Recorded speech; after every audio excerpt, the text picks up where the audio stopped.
Do we have quorum, clerk? Sergeant at Arms, ring the quorum bell for 10 minutes.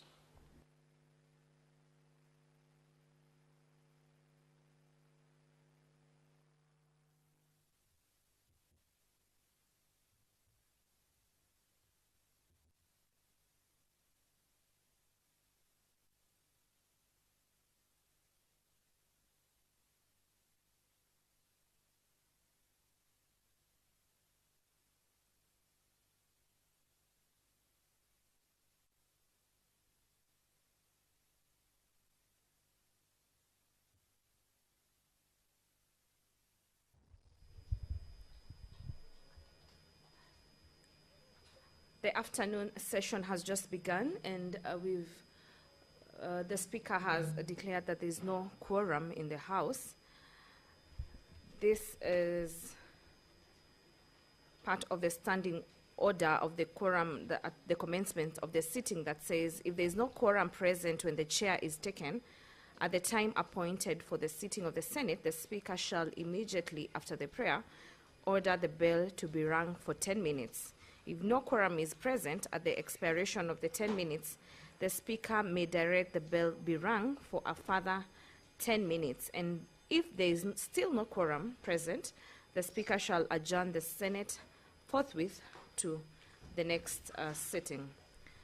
This is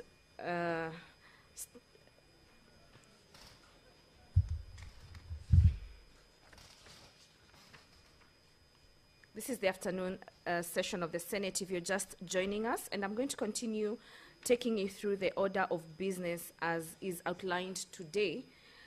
There will be a motion of the approval of sittings of the Senate to be held in Busia County by the Senate Majority Leader.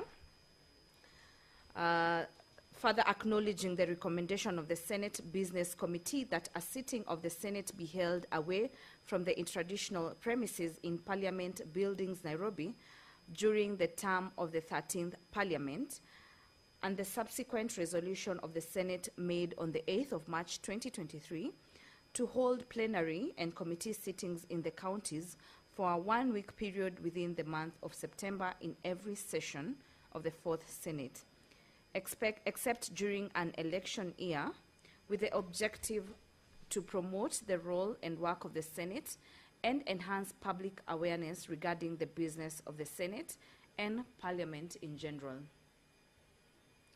To highlight existing and new opportunities for engagement in the legislative process, develop and strengthen partnership of the county level of government, and provide an opportunity to members and staff of county assemblies to learn and share best practices with senators and parliamentary officers.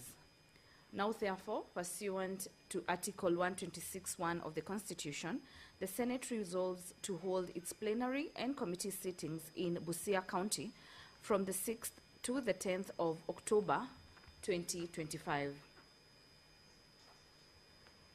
There will also be a committee of the whole House on the Early Childhood Education Amendment Bill, Senate Bills number 54 of 2023. This is by the Senator Eddie Okech MP.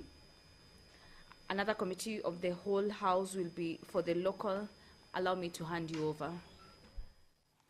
Order number 1, administration of oath. Order number 2, communication from the chair. Order number 3, messages. Order number 4, petitions. Order number 5, papers.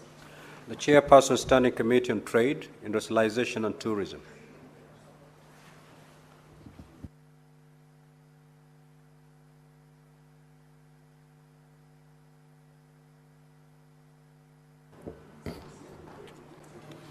Mr. Speaker, sir, I beg to lay the following papers on the table of the Senate today, 23rd July 2025.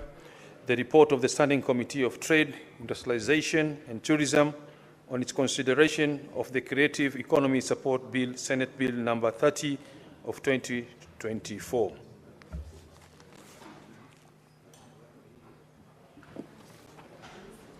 The next order. Order number 6, notices of motion. Senator Andrew Omtata. That statement is deferred. Next order. Order number 7, questions and statements. Statements pursuant to Standing Order 52-1, the Honorable Veronica Maina.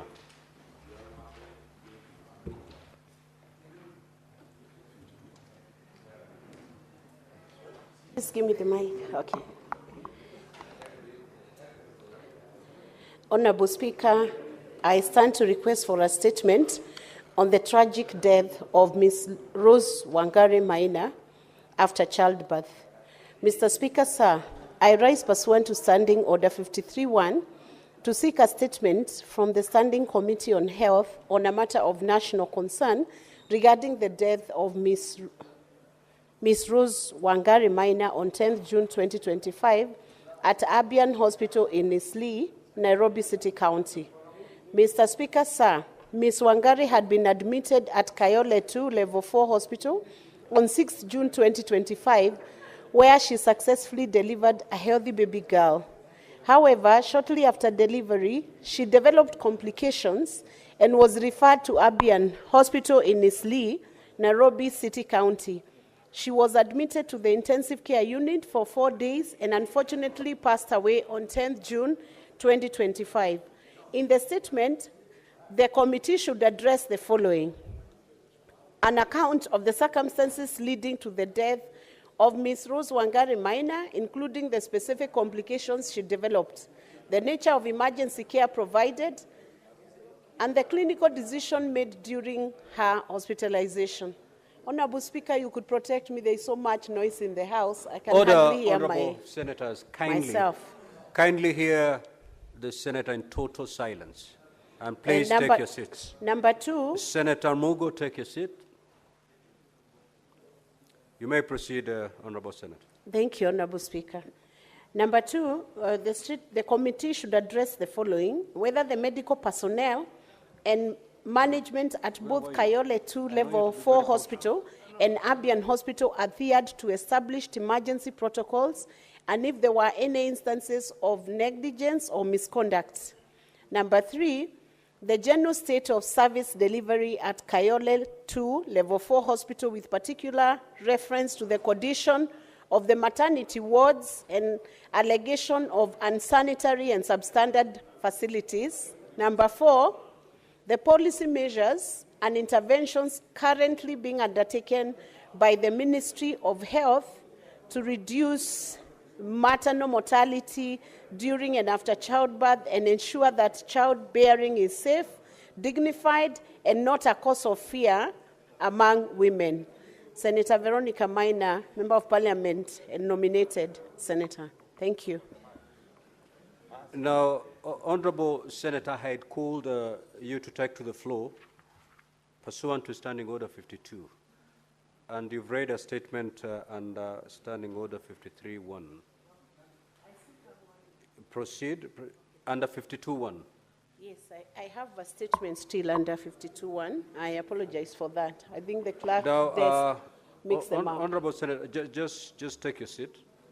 We got urgent business to transact before you come back to the floor. Now,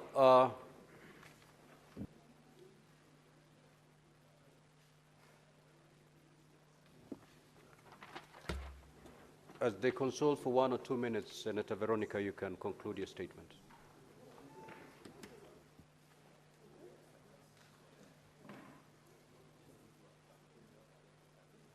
Proceed to read your statement. Please do. Okay, thank you, Honorable Speaker.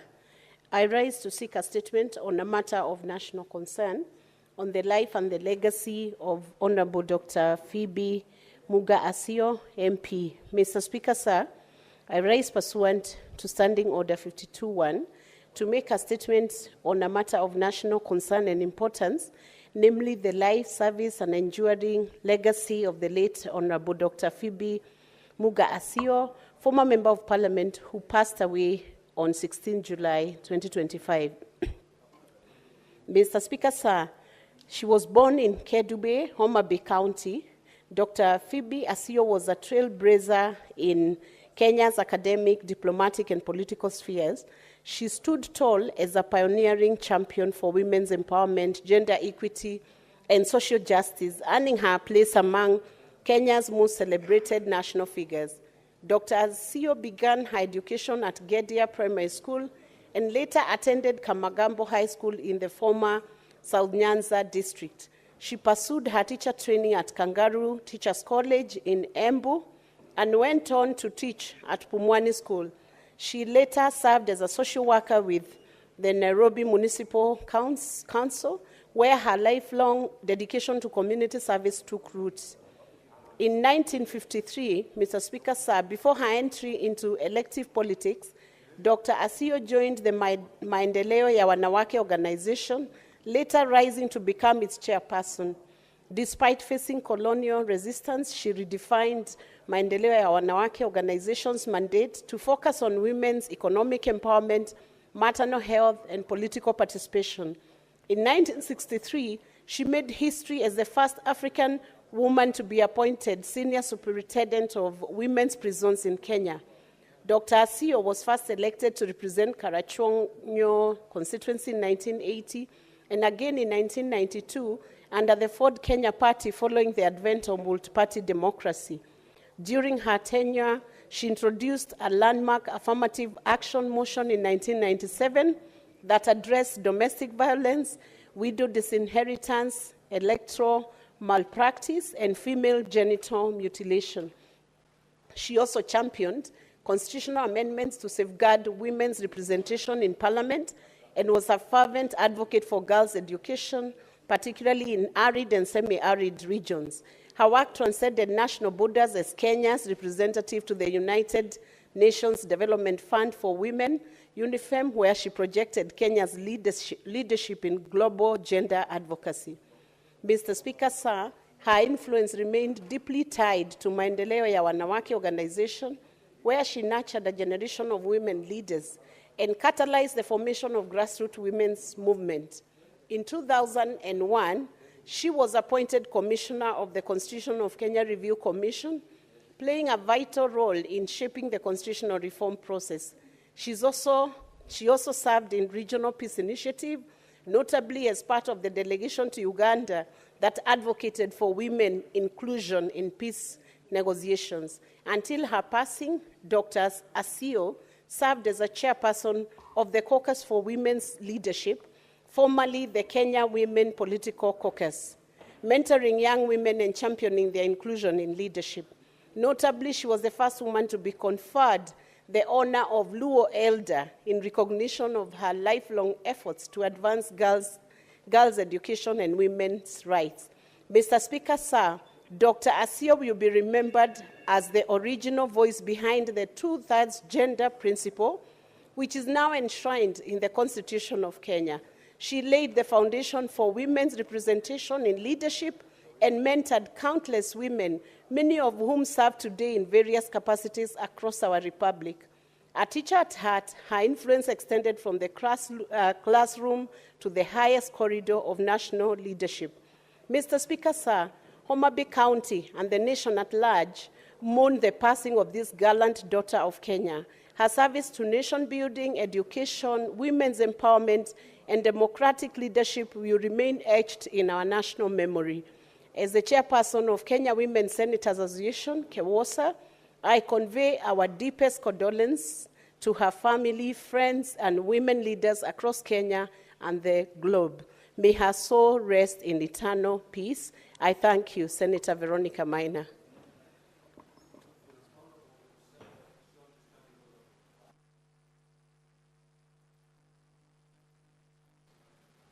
We will move to order number 8, number 9, 10, 11, and 12 before resuming the normal flow of the order paper of business as contained in today's order paper. Clerk, you may proceed. Order number 8, motion, consideration of the National Assembly amendments to the Startup Bill, Senate Bills number 14 of 2022, resumption of debate, question to be put. Now, clerk, do we have quorum? This is a voice vote, so I'll proceed to put the question.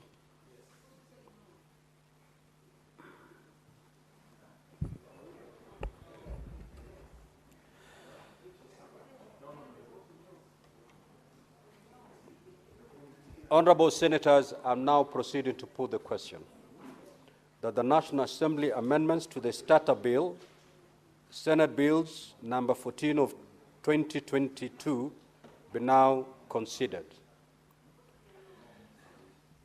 Now, Honorable Senators, if you need some explanation before you vote, if you're not clear, we may give you a clarification.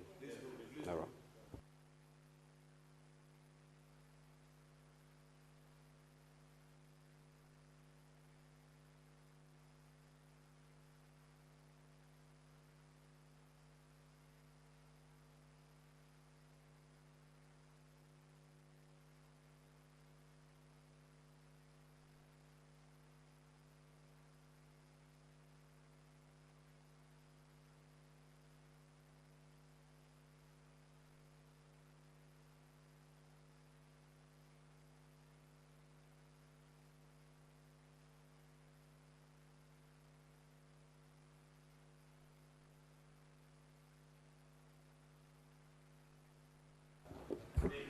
So are we clear on how we are voting? Okay, I'll proceed to put the question now, again. That the National Assembly amendments to the Starter Bill, Senate Bills number 4 of 2022, be now considered. Will as many as of that opinion say aye? Will as many as are the contrary opinion say nay? So the nays have it. Next order.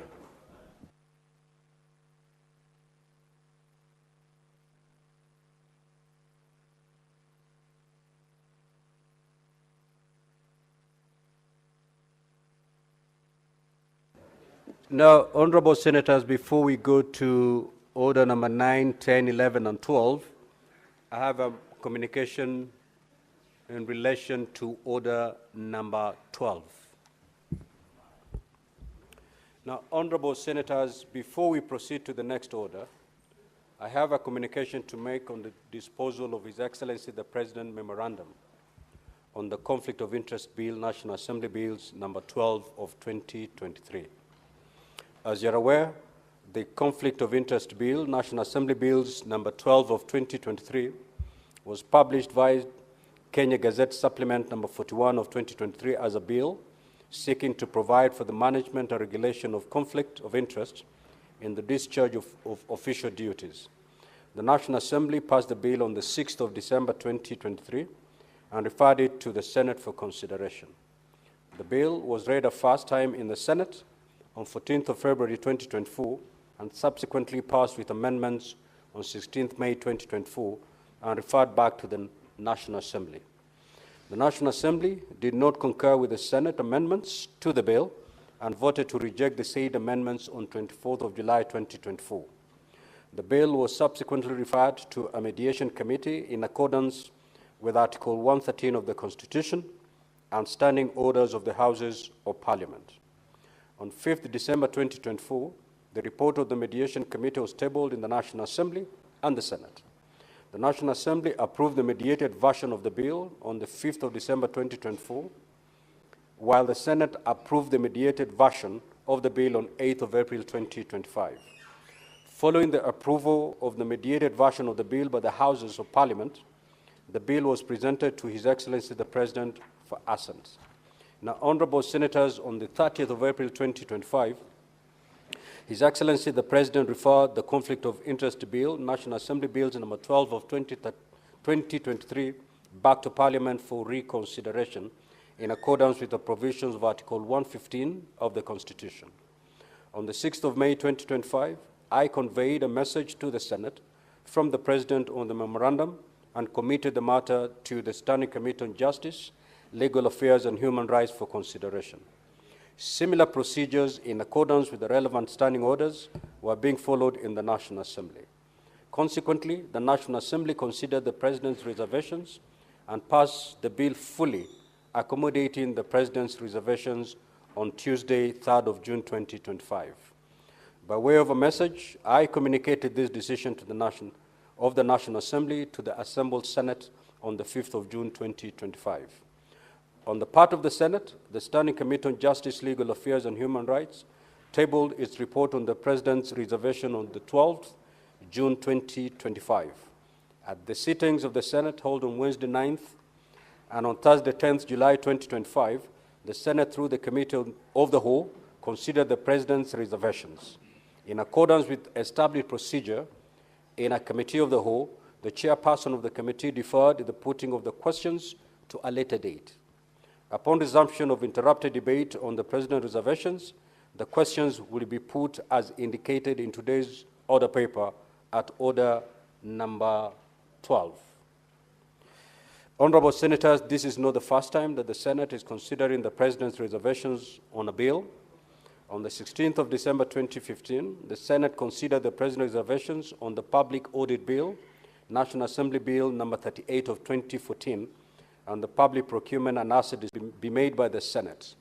Now, consequently, in considering the motion be made by the Senate. Now, consequently, in considering the motion on the President's reservations on the Conflict of Interest Bill, National Assembly Bills number 12 of 2023, the Senate may, 1, pursuant to Article 115.2 of the Constitution, amend the bill in light of the President's reservations or amend the bill in a manner that fully accommodates the President's reservations. This will require the vote of a majority of the delegations in the Senate, which is 24 delegations, or pursuant to Article 115.4 of the Constitution, pass the bill a second time without amendment or with amendments that do not fully accommodate the President's reservations. This will require the vote of 2/3 of the delegations in the Senate, which is 32 delegations. Now, from the foregoing, the only action that will take the agenda forward is either an acceptance or a rejection of the President's reservations by the requisite numbers. For the avoidance of doubt, the Committee of the Whole will vote on each reservation. It would appear that any other action that does not result in an outright acceptance or rejection of the President's reservations will put the bill in a position of uncertainty, to which former Speaker Ekwe Ethuro referred to as constitutional purgatory. I refer honorable senators to Standing Order 175, which gives a window to the Speaker to direct a further vote to be taken on a question within 5 sitting days. Whenever a question to approve or reject the President's reservation fails to obtain the required majority and the vote results in a majority of the yes, of the ayes, and the nays have not numbered at least 1/3 of all senators. However, Standing Order 176 states that if the Speaker does not direct a further vote under paragraph 5, or if on such further vote the fixed majority is not obtained to either reject or approve, the Speaker shall declare that the motion is negatived. Kindly be guided. Thank you. Yes, Senator for Kakamega. Mr. Speaker, the House very well appreciates the importance of the business that you have referred to, Mr. Speaker. And Mr. Speaker, therefore... Order, honorable senators. Proceed, Senator Bona. Because the matter has captured immense public interest, purely for avoidance of doubt, Mr. Speaker, I would like you to clarify that the clerks at the desk or your office has been able to interpret your communication in consideration of Article number 115 of the Constitution, and Mr. Speaker, specifically Sub-Article 6, which says, Mr. Speaker, that if the President does not assent to a bill or he refers it back within the period prescribed in clause 1, or assent to it under 5B, the bill shall be taken to have been assented to on the expiry of that period. So the clarification I seek, Mr. Speaker, is that we avoid finding ourselves with egg on the face, where some Kenyan goes to court and interprets the dates. Have the dates prescribed in 115 clinically been adhered to, Mr. Speaker, sir?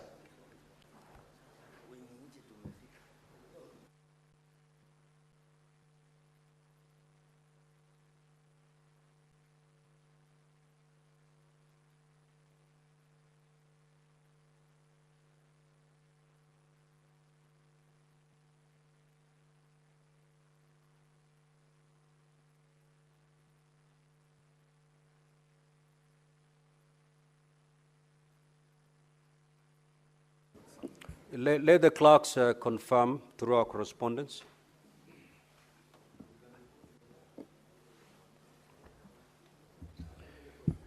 Now, in the meantime, as the clerks trying to get that information, we can proceed with order number 9, 10, and 11.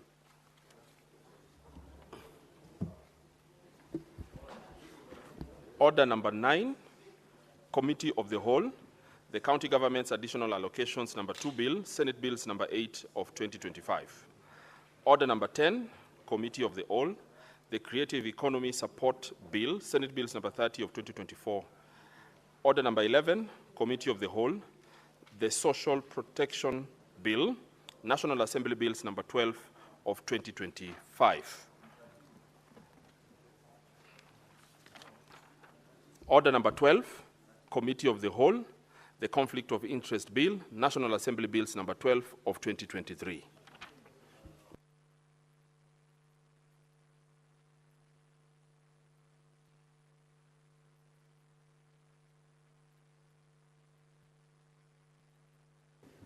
Senator Rise.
Can you use this, Honorable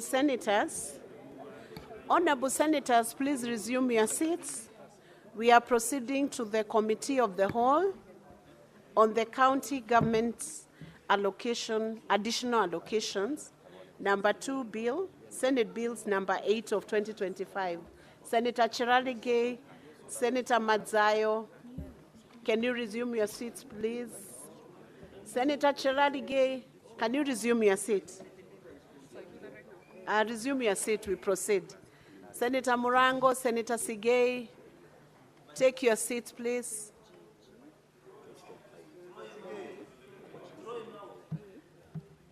We are proceeding on with the clauses, and I request the clerk to call out clause 3 of the county government's additional allocation number 3 bill, Senate Bills number 8 of 2025. Please proceed. Clause 3. I propose the question that clause 3 be part of the bill. I put the question that clause 3 be part of the bill, division at the end. Next. Clause 4. I propose the question that clause 4 be part of the bill, and I invite the mover, Chairperson Standing Committee on Finance and Budget, to move this amendment. Where is the Chairperson? Can you please move the amendment on clause 4? Proceed.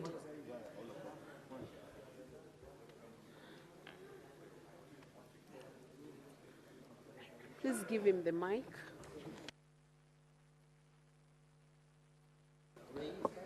Yeah, thank you very much, Madam Chair. I move that the clause 4 of the bill be amended in subclause 2 by deleting the word bills appearing immediately after the words county government's appropriation and substituting thereof with the word legislation for the financial year 2025-2026. I propose the question that clause 4 be amended as proposed by the Chairperson of Standing Committee on Finance and Budget. I put the question that clause 4 be amended as proposed by the Chairperson. Division at the end. Next. Clause 5. I propose the question that clause 5 be part of the bill. I invite the Chairperson, Standing Committee on Finance and Budget, Senator Roba, to proceed and move the amendment.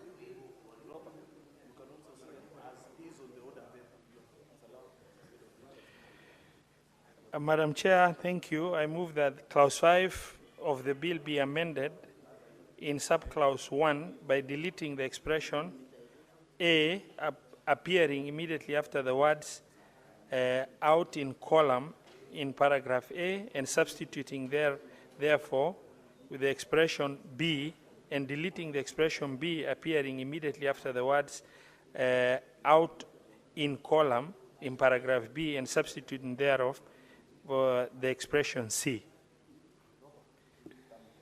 I propose the question that clause 5 be amended as proposed by the Chairperson. I put the question that clause 5 be amended as proposed by the Chairperson. Division at the end. Next. Clause 6.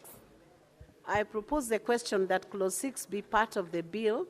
I invite the mover of this bill to move the amendment. Chairperson, Senator Roba. Madam Chairperson, I move that clause 6 of the bill be amended as contained in the order paper of today. I propose the question that clause 6 be amended as proposed by the Chairperson. I put the question that clause 6 be amended as proposed by the Chairperson. Division at the end. Next. Clause 7, 8, 9, and 10. I propose the question that clause 7, 8, 9, and 10 be part of the bill. I put the question that clause 7, 8, 9, and 10 be part of the bill. Division at the end. Next. First schedule. I propose the question that the first schedule be part of the bill.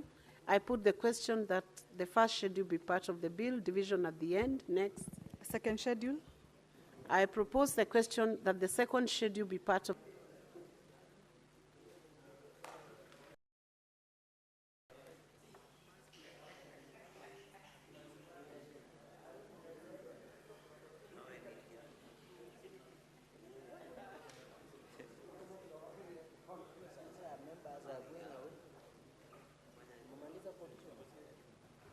Senator Roba.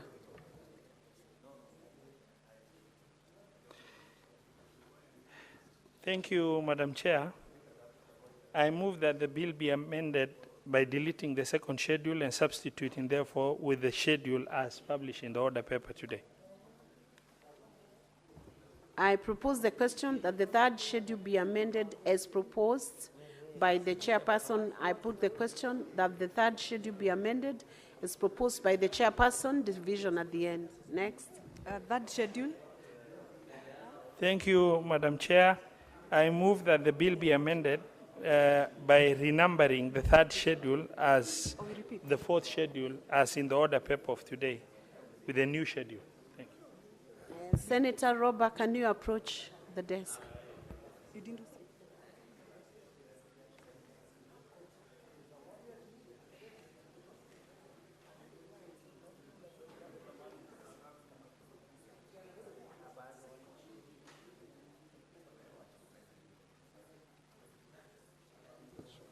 Okay, second schedule.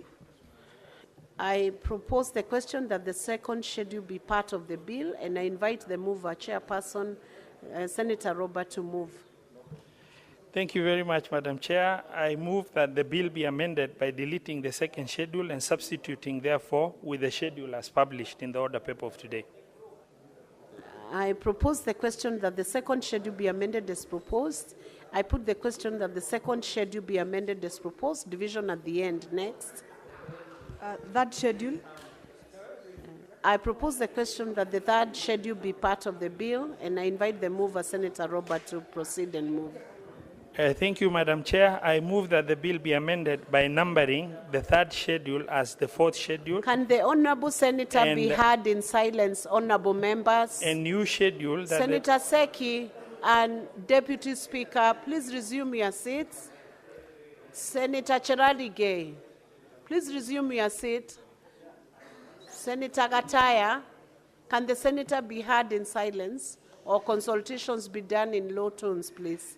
Proceed, Senator Robert. Thank you, Madam Chair. I move that the bill be amended by renumbering the third schedule as the fourth schedule and inserting the new schedule.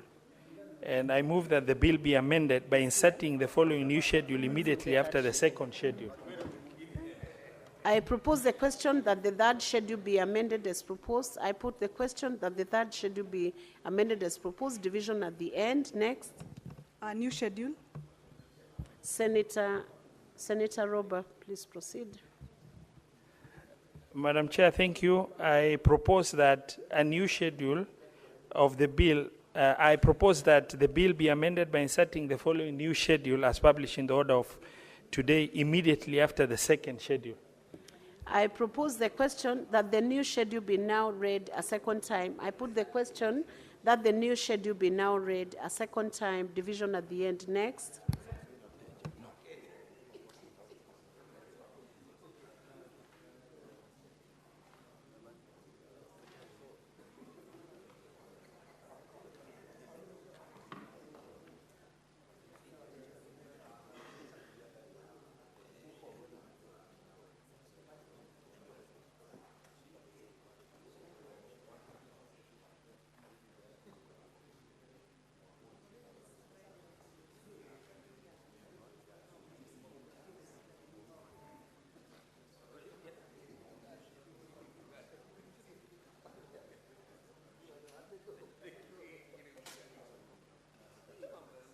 New schedule.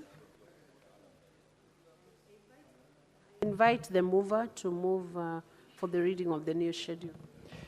Thank you, Madam Chair. I move that that the bill be amended by inserting the following new schedule immediately after the second schedule, and the new schedule be read a second time. I propose the question that the new schedule be now read a second time. I put the question that the new schedule be now read a second time. Division at the end. Next. Clause 2. I propose the question that clause 2 be part of the bill, and I invite the mover to move this amendment. Chairperson, Senator Robert. Thank you, Madam Chair. I move that the Clause 2 of the bill be amended by deleting the definition of the word authorized person. Thank you. I propose the question that clause 2 be amended as proposed. I put the question that clause 2 be amended as proposed. Division at the end. Next. The title and clause 1. I propose the question that the title and clause 1 be part of the bill. I put the question that the title and clause 1 be part of the bill. Division at the end. That's the end of the Committee of Whole in respect of the County Government's Additional Allocations number 2 bill, Senate Bills number 8 of 2028.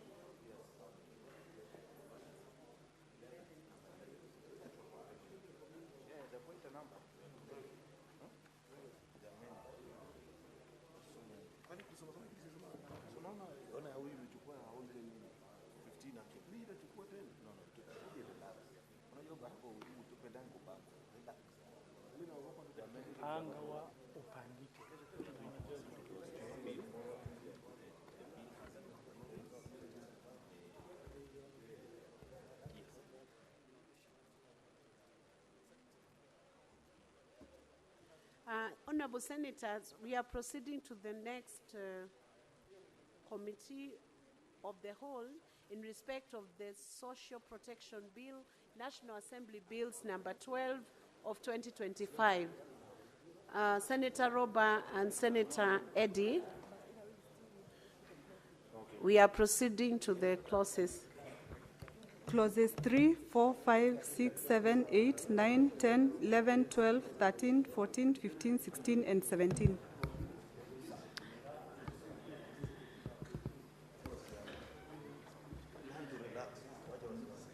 Honorable Senators, you can resume your seat so we proceed with the Committee of Whole. Senator Karungo Dhangwa, you are very far away from your seat.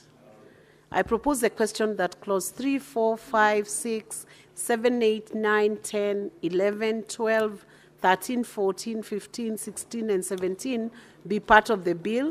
I put the question that clauses 3, 4, 5, 6, 7, 8, 9, 10, 11, 12, 13, 14, 15, 16, and 17 be part of the bill. Division at the end. Next.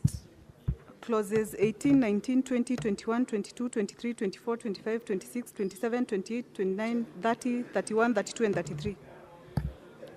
I propose the question that clauses 18, 19, 20, 21, 22, 23, 24, 25, 26, 27, 28, 29, 30, 31, 32, and 33 be part of the bill. I put the question that clauses 18, 19, 20, 21, 22, 23, 24, 25, 26, 27, 28, 29, 30, 31, 32, and 33 be part of the bill. Division at the end. Next. Clauses 34, 35, 36, 37, 38, 39, 40, 41, 42, 43, 44, 45, 46, 47, and 48. I propose the question that clauses 34, 35, 36, 37, 38, 39, 40, 41, 42, 43, 44, 45, 46, 47, and 48 be part of the bill. I put the question that clauses 34, 35, 36, 37, 38, 39, 40, 41, 42, 43, 44, 45, 46, 47, and 48 be part of the bill. Division at the end. Clauses 49, 50, 51, 52, 53, 54, 55, and 56. I propose the question that clauses 49, 50, 51, 52, 53, 54, 55, 56 be part of the bill. I put the question that clauses 49, 50, 51, 52, 53, 54, 55, and 56 be part of the bill. Division at the end. Next. The schedule. I propose the question that the schedule be part of the bill. I put the question that the schedule be part of the bill. Division at the end. Clause 2. I propose the question that clause 2 be part of the bill. I put the question that clause 2 be part of the bill, division at the end. Next. The title and clause 1. I propose the question that the title and clause 1 be part of the bill. I put the question that the title and clause 1 be part of the bill, division at the end. And that brings us to the end of the clauses we were canvassing under the Social Protection Bill, National Assembly Bills number 12 of 2025.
Honorable Senators, Honorable Bonnie Halwale had risen on a point of order to clarify an issue of the timelines within which the bill on the Conflict of Interest Bill, National Assembly Bills number 12 of 2023, the timelines within which this bill was managed.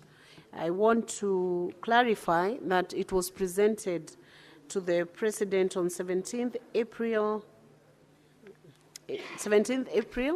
2025 and returned on the 28th April 2025, which is within the stipulated timelines, constitutional timelines. So having clarified that, we proceed on to the next item. We are going to divisions now.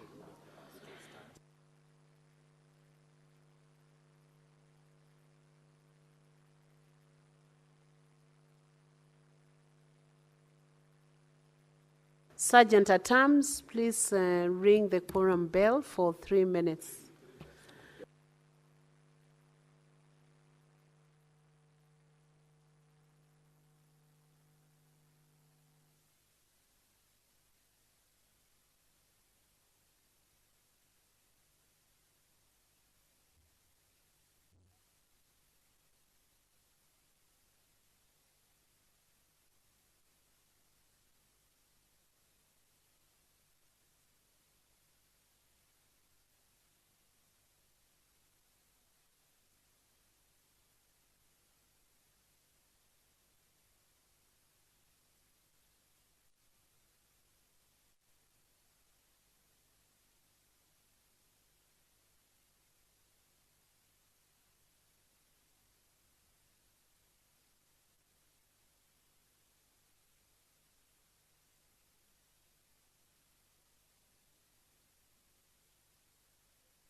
There's no Sergeant at arms.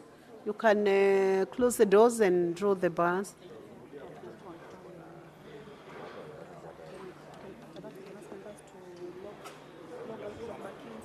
Where is this? Is the one we are dealing with.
Honorable members, we are now going to divisions, and we will begin with the Social Protection Bill, National Assembly Bills number 12 of 2025. Please log out, and Sergeant at arms, please pick all the cards that are not attended. And members, you can log in a few minutes. Are we ready? Please proceed. Members, please log back in. Let's proceed. Let's proceed.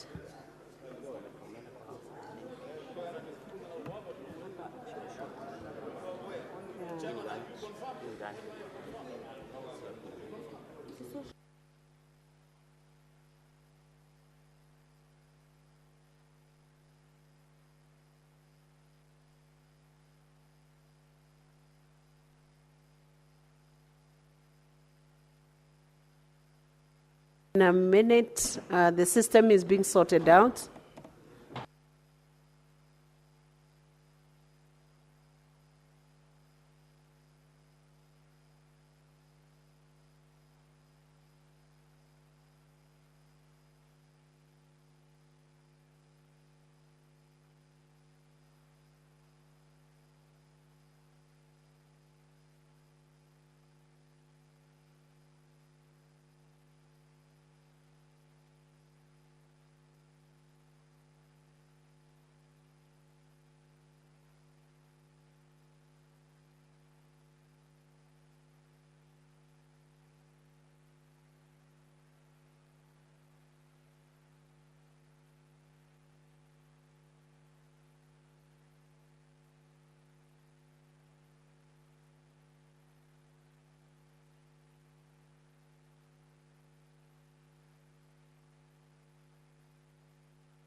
proceed.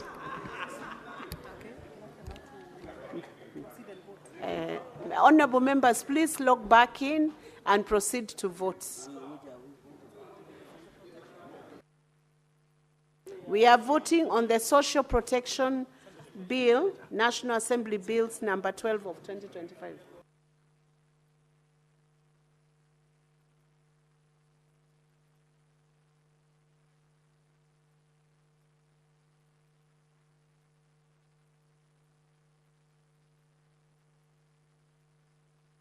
Honorable Senators, just hold on a bit.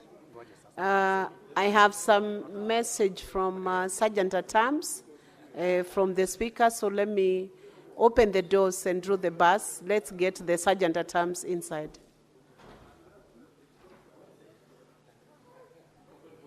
Just open the door. We received the Speaker's message.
Drew, can you close the doors?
Okay.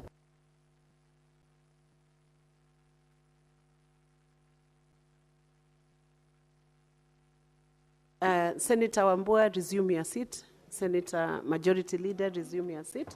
We proceed on to vote. We proceed on to vote. Let's have the display again for the division to proceed.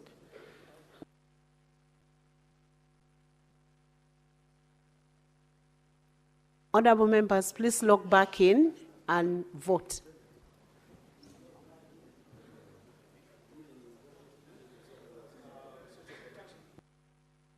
This is the Social Protection Bill, National Assembly's Bills number 12 of 2025. Please vote.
Honorable Senators, we will proceed on to the county government's additional allocations number 2 bill, Senate Bills number 8 of 2025. We finish with it and proceed on to the conflict of interest bill. So, yes, tell us in a few minutes for the third division. So, Honorable Senators, please log out and log back in. Are you ready?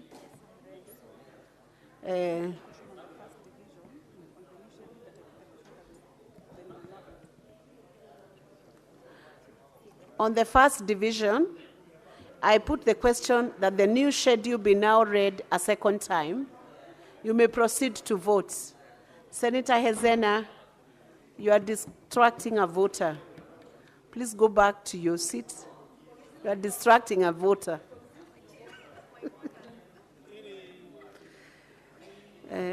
Senators, please vote.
Let's proceed to the next division, clauses with amendments. I put the question that clause 4, 5, 6, the second schedule, the third schedule, and clause 2 be amended as proposed. Prepare yourselves to vote.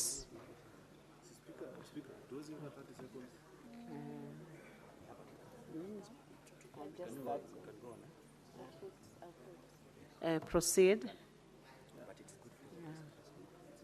Honorable Senators, please vote fast. We've made it faster on the system, so you have fewer seconds to vote. Let's start. Honorable Senators, can you please resume your seat? You have a very short time to vote. Please vote. You have 30 seconds to vote. So Senator Chimera, Senator Wabua, lakini Chimera, stop distracting voters.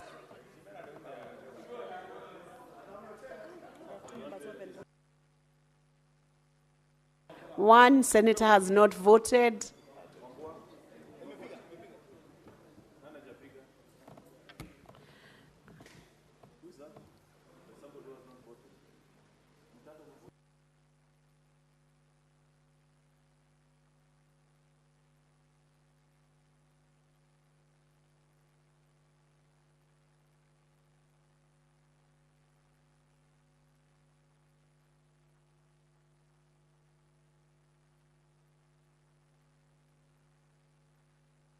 Senator Sigei, you need assistance as a voter. Come over to the clerk's desk.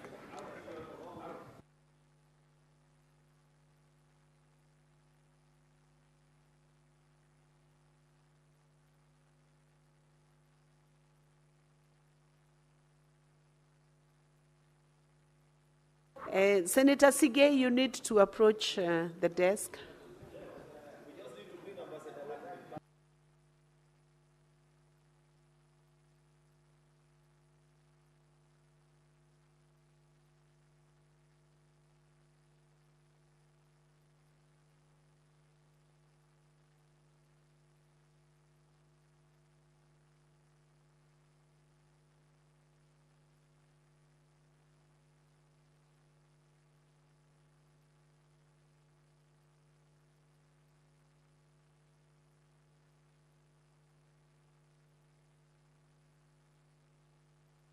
We are proceeding to the third division, all clauses. I put the question that clauses 3, 4 is amended, 5 is amended, 6 is amended, 7, 8, 9, 10, the first schedule, the second schedule is amended, the third schedule is amended, clause 2 is amended, the title and clause 1 be part of the bill.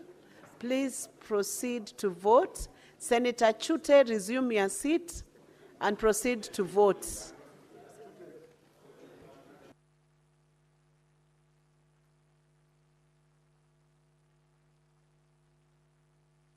Honorable Senators, please vote.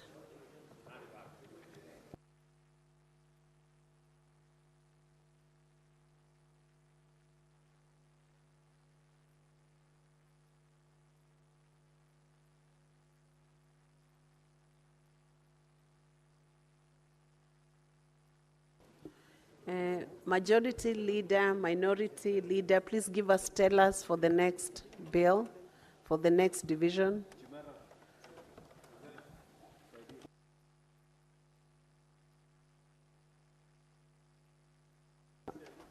On the conflict of interest bill, we are going to use a roll call. There are nine questions. You will vote.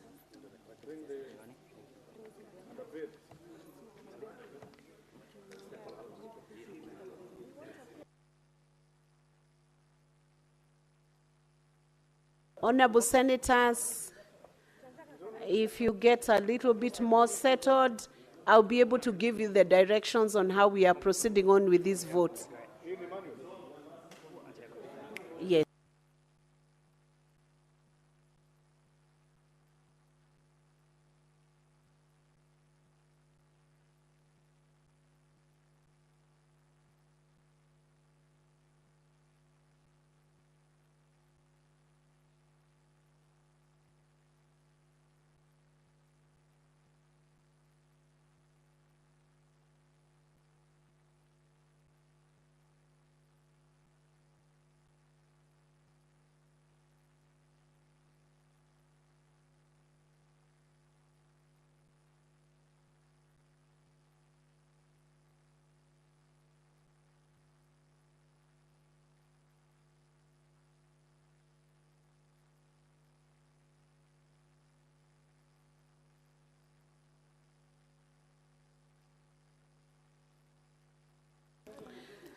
Honorable Senators, we now have the tellers here. We have a teller for ayes and a teller for nays.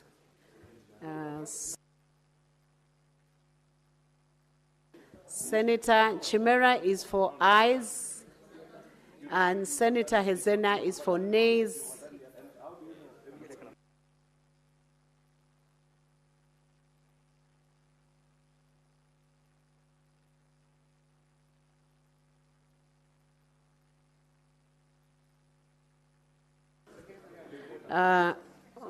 This is Honorable Senators, Senator Chute and Senator Boni, if I give the instructions and then you don't get it and start stopping the process in the middle, it is not going to be tidy. Majority, you are supposed to be resumed on your seats. Senator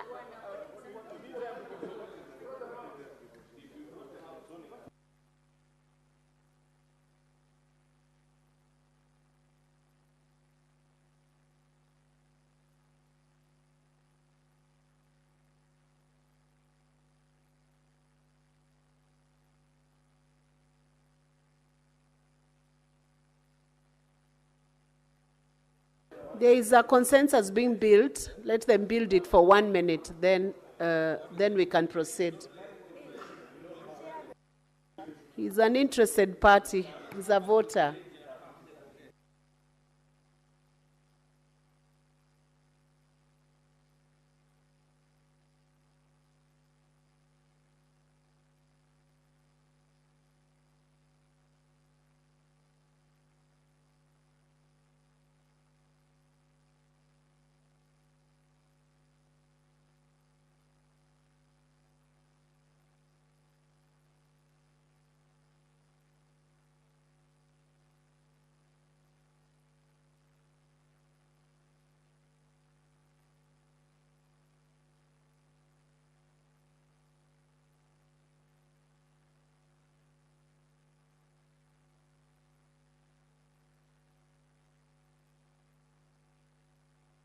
We can proceed on. I think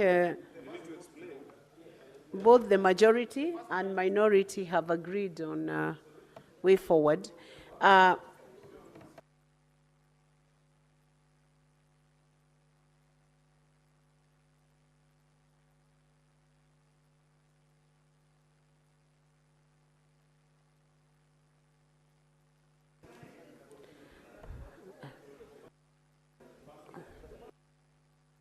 Not coming. Okay, honorable senators, we have two sets of questions.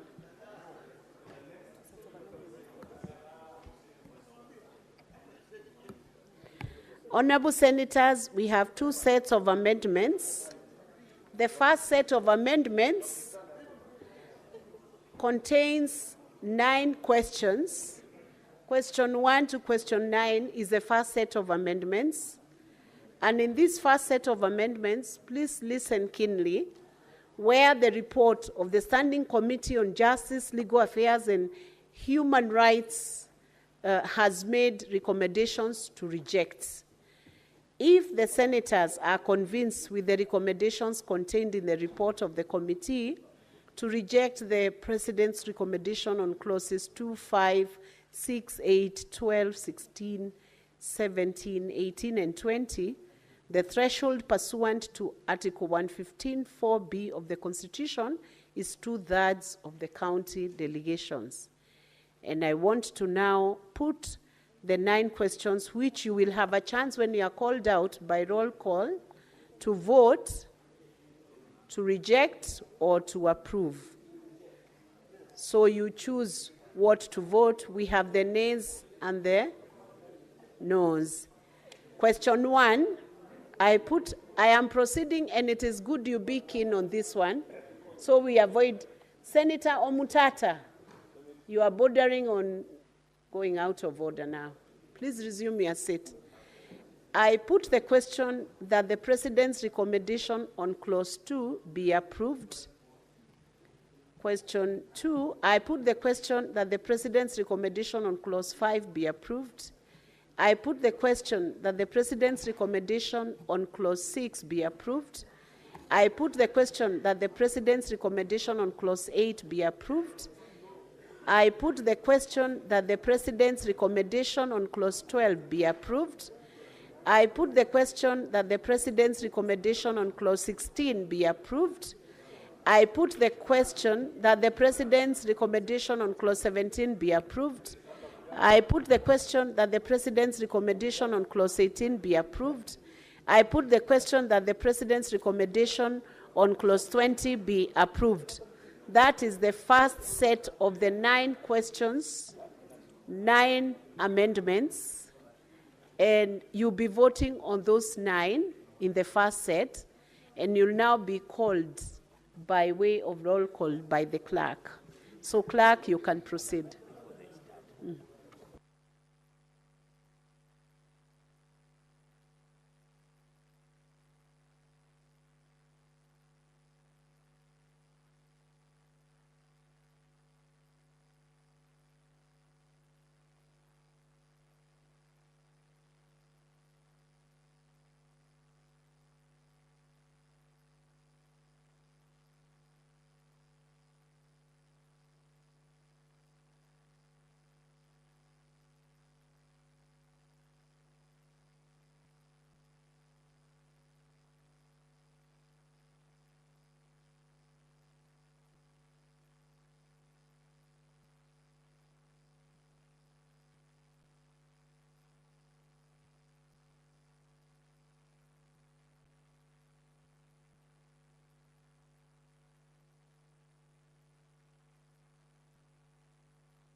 Honorable Senators,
Honorable Senators, Honorable Sen.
Honorable Senators, I think we can now resume our seats. And I want to clarify the questions that are being voted on. Senator Boni Halwale, Senator Chimera, Senator Morango, please sit. Please resume your seats. Senator Eddie, no.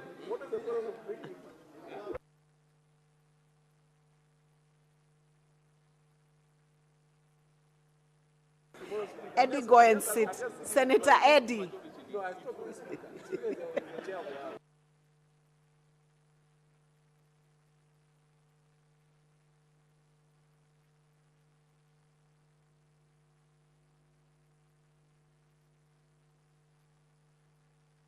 Senator Chimera, can you please guide the other senators to sit?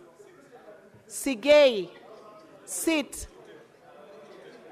Senator Chute, I don't know why you've been so active today in the whole house, disrupting.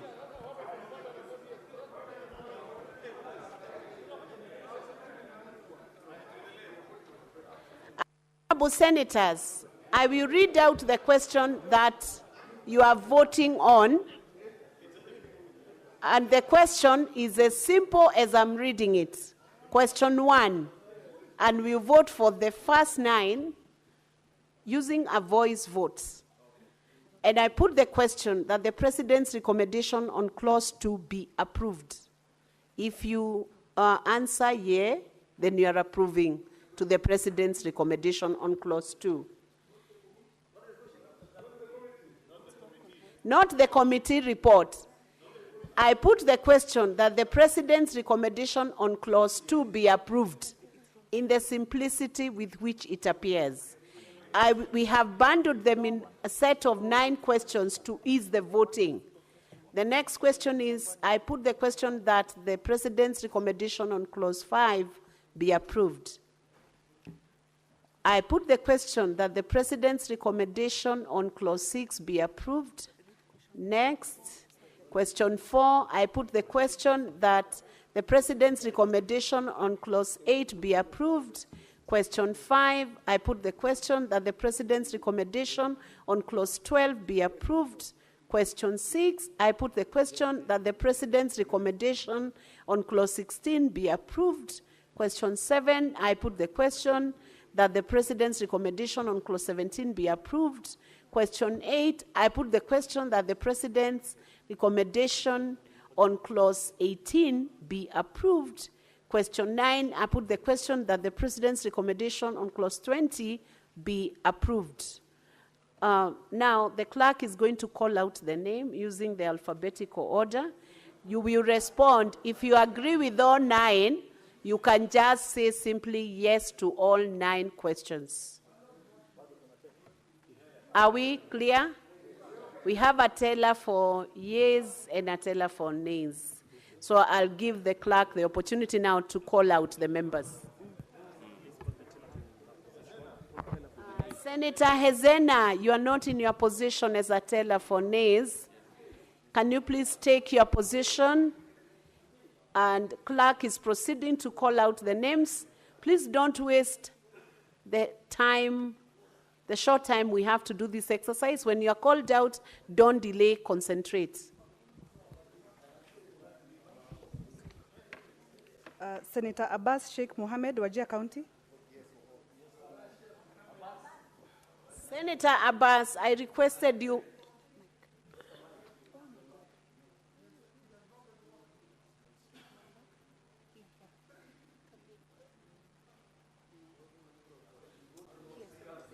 I abstained. Next. Senator Adan Dulo Fatuma, Isiolo County. Senator Boy Isa Juma, Kwale County. Yes and all 9. Yes for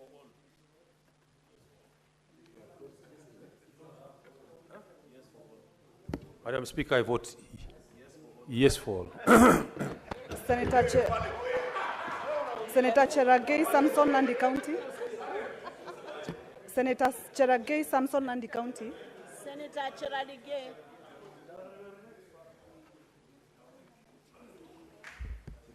Mr. Speaker, oh sorry, Madam Speaker, sir. Sorry, Madam Speaker, I vote yes for the all 9.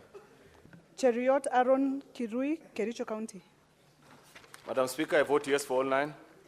Senator Chesang Alan Kiprotich, Trans Nzoia County.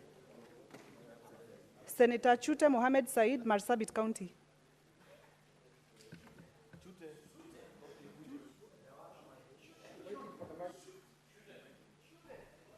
Yes for all 9. Senator Ekomwa James Lomenen, Turkana County.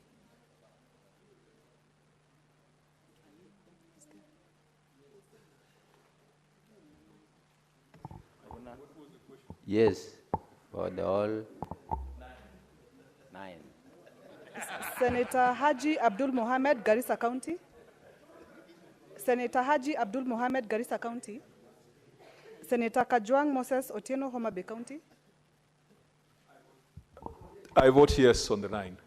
Senator Kamau Joseph Githuku, Lamu County.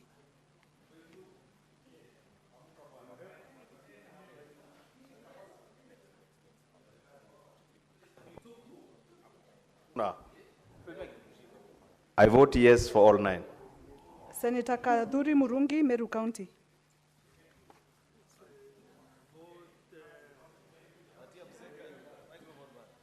I vote yes for all the 9 questions.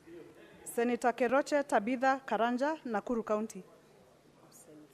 Senator Boni Kalwale, Kakamega County. Madam Speaker, I vote yes for all the recommendations by the President. Senator Kisang William Kipkemoi, Elgeyo Marakwet County. Madam Speaker, I vote yes for all the 9 clauses. Senator Lelegwe Stephen Lutumbesi, Samburu County. Madam Chair, I vote yes for all the recommendations. Senator Manzo Daniel Kitonga, Makueni County.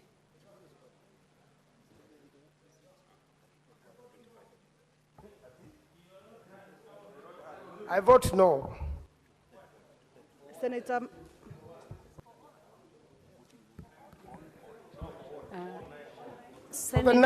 Senator Manzo, are you voting no to all 9? Yes, I vote no to all 9.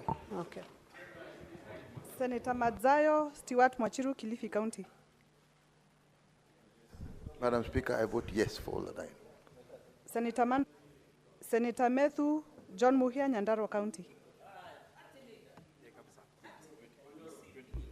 Madam Speaker, you cannot speak. Madam Speaker, I vote no. I vote yes for all the 9. I vote yes. I vote yes. So, Senator Methu, what's your vote? Madam Speaker, I vote yes for all the 9. Okay, thank you. Senator Mogeni Eric Okongo, Nyamira County. Senator Mundigi Alexander Munyi, Embu County.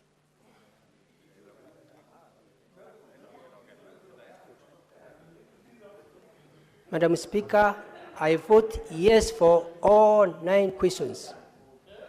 Senator Mungatana Danson Buya, Tana River County. Senator Murango James Kamau, Kirinyaga County. Napiga ndio kwa maswali yote 9. Senator Mudhama Agnes Kavindu, Machakos County. Senator Mwaruma Jones Mwashushe, Taita Taveta County.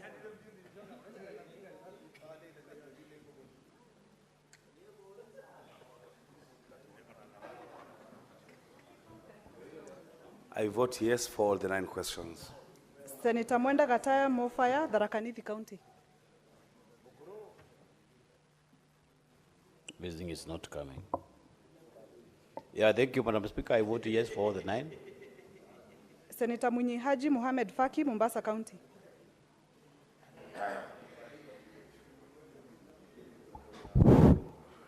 I vote yes for the 9 questions, Madam Speaker.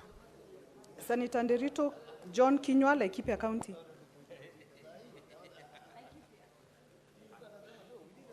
Senator Ndirito John Kinyua, Laikipia County.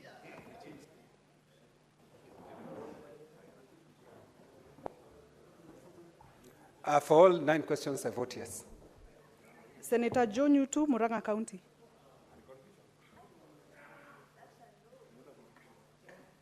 Murang'a, yes for all the 9 questions. Senator Oburu Oginga, Siaya County.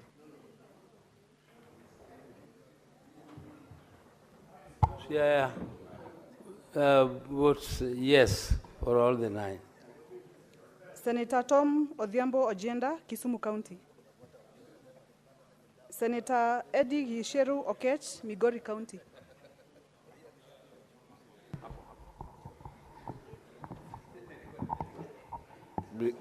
Madam Speaker, I vote yes.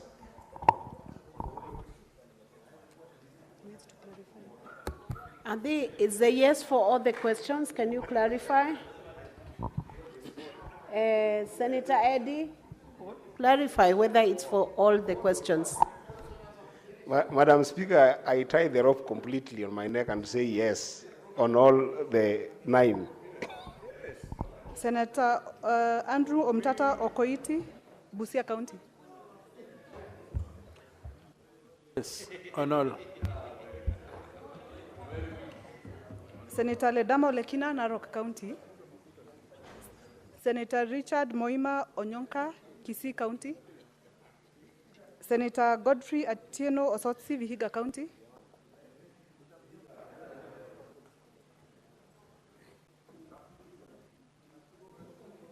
I vote yes in all cases. Senator Julius Murgo Recha, West Pokot County.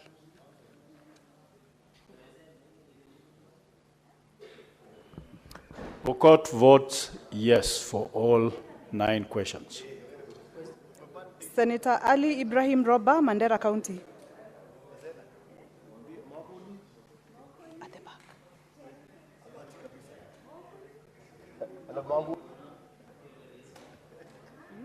The next one. I vote yes for all the 9. Senator Lenku Olekanar Seki, Kajiado County.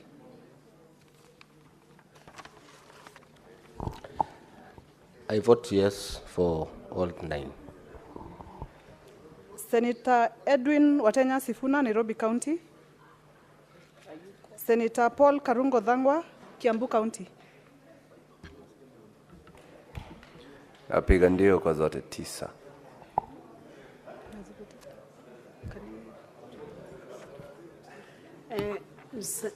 Senator Dhangwa, can you be on your feet and vote, please? Nasema napiga ndio kwa zote 9. Thank you. Senator David Wakoli Wafula, Bungoma County.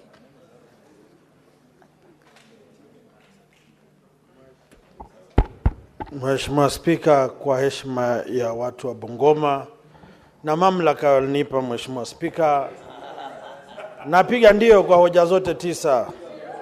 Asante Mheshimiwa Spika. Senator Hilary Kiprotich Sigei, wakili, Bomet County.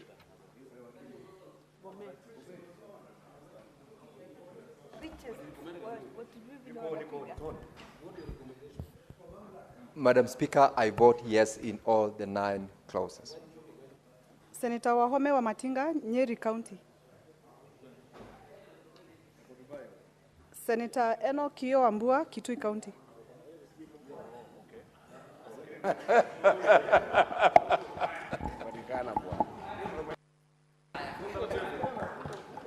Madam Speaker, for the 9 clauses, I vote yes.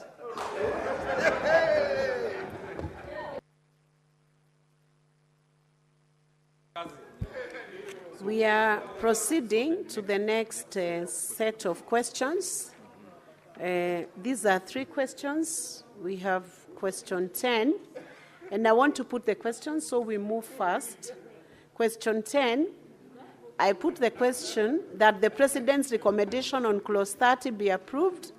I put the question that the question's recommendation on Clause 31 be approved. Question 12, I put the question that the President's recommendation on clause 35 be approved. Those are 3 questions. Question 10, 11, and 12, respectively on clause 30, 31, and 35. We are using a voice vote. We have the tellers in place, and we'll proceed with the roll call. And before we proceed to that voice vote, we'll ask the tellers to reconcile what they have, and we will proceed on after that reconciliation of the votes. Votes cast in the first 9 questions.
We can now proceed to the next set of questions. Senator Mazayo, resume your seat. Senator Medhu, Senator Karungo, we are proceeding to vote on the set of 3 questions. For purposes of clarity, I will repeat the questions. Question 10, I put the question that the President's recommendation on clause 30 be approved. Question 11, I put the question that the President's recommendation on clause 31 be approved. Question 12, I put the question that the President's recommendation on clause 35 be approved. We are proceeding on now to vote, and I'll request the clerk to take up the roll call. Senator Abbas Sheikh Mohammed, Wajir County. Keep quiet. Honourable Speaker, I vote yes. Senate. For all the 3. Clarify? For all the 3. Senator Adan Dudlo Fatuma, Isiolo County. Senator Boy Issa Juma, Kwale County. Madam Speaker, I vote yes for all 3. Senator Cheragay Samson, Nandi County. Senator Cheragay. Senator, you can come back. Senator Cheriot Aaron Kipkirui, Kericho County. Yes on all 3.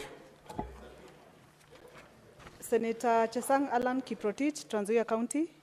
Senator Chute Mohammed Said, Marsabit County. Yes on all the 3. Senator Ekomwa James Lomenen, Turkana County.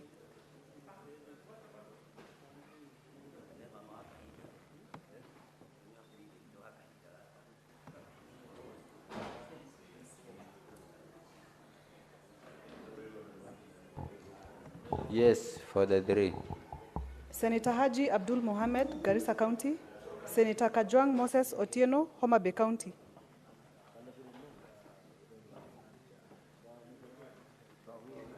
I vote yes on the 3. Senator Kamau Joseph Githuku, Lamu County.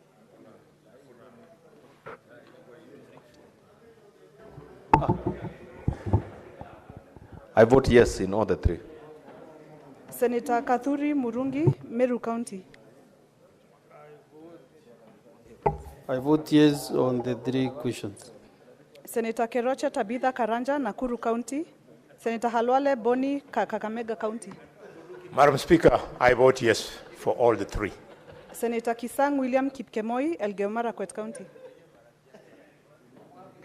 Madam Chair, I vote yes for all the 3. Senator Lelegwe Steve Tumbesi, Samburu County. Madam Chair, I vote yes for all the 3. Senator Manzo Daniel Kitonga, Makueni County. All. Senator Mandago Jackson Kiplagat, Uasin Gishu County. Senator Methu John Muhia, Nyandarua County. Madam Speaker, for all the 3 questions, I vote yes. Senator Mogeni Eric Okongo, Nyamira County. Senator Mundigi Alexander Munyi, Embu County.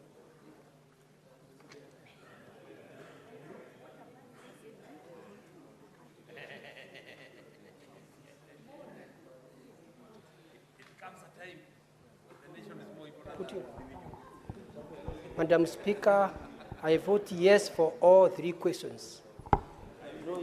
Senator Mungatana Danson Buya, Tana River County. Senator Murango James Kamau, Kirinyaga County. Napiga ndio kwa hoja zote 3. Senator Mudhama Agnes Kavindu, Machakos County. Senator Marume Jones Mwashushe, Taita Taveta County.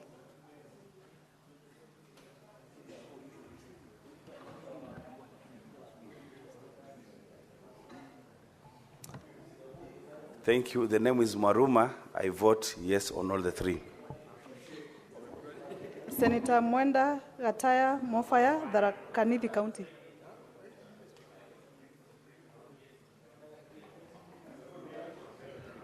I vote yes for the 3.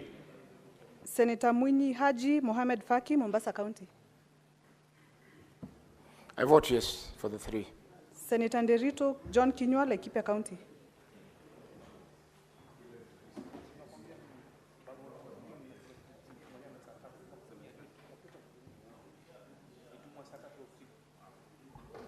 I vote yes for all the 3 questions.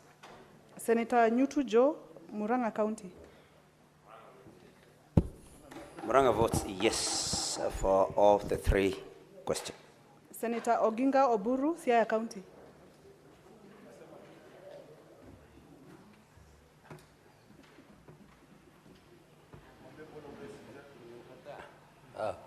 Madam Chair, I vote yes for all the 3 questions.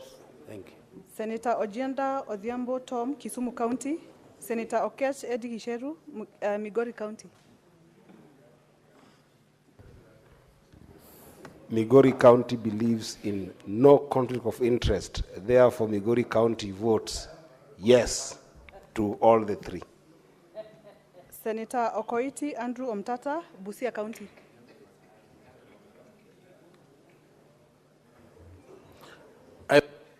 On all. It is not clear. Can you just vote properly? I vote yes on all the 3. Olekina Ledama, Senator Olekina Ledama, Narok County. Senator Onyonka Richard Momoima, Kisii County. Senator Osotsi Godfrey Atieno, Vihiga County. I vote yes on all the 3. Senator Recha Julius Murgo, West Pokot County. I vote yes for all the 3 points. Senator Roba Ali Ibrahim, Mandera County. Madam Speaker, I vote yes on all the 3 amendments. Senator Seki Lenku Olekanar, Kajiado County.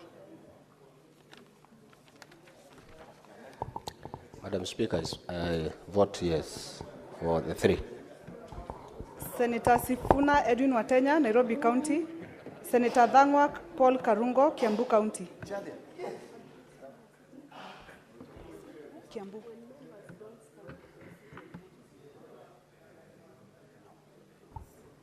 I vote yes on all the three. Senator Wafula David Wakoli, Bungoma County. Senator Wakili Hilary Kiprotich Sigei, Bomet County. Oh. Sorry, Senator Wafula David Wakoli, Bungoma County.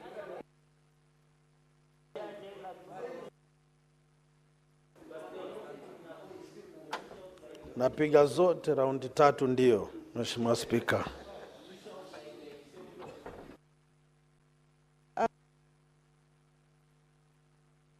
Senator Wakili Hilary Kiprotich Sigei, Bomet County. Mike, Madam Chair, I vote yes on all the three. Senator Wamatinga Wahome, Nyeri County. Senator Wambua Enokio, Kitui County.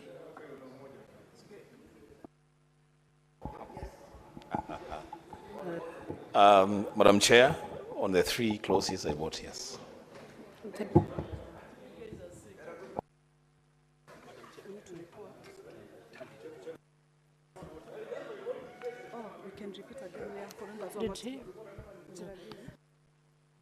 For members who are not here, when the vote was happening and they are back to the House, Senator Chiradige. Senator Chiragei Samson, Nandi County.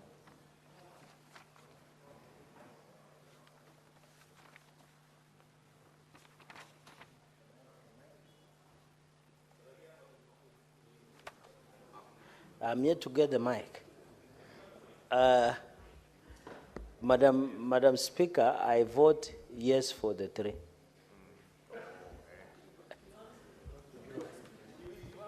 Okay, thank you. So we are going to tally the votes, and then the results will be announced in a little while.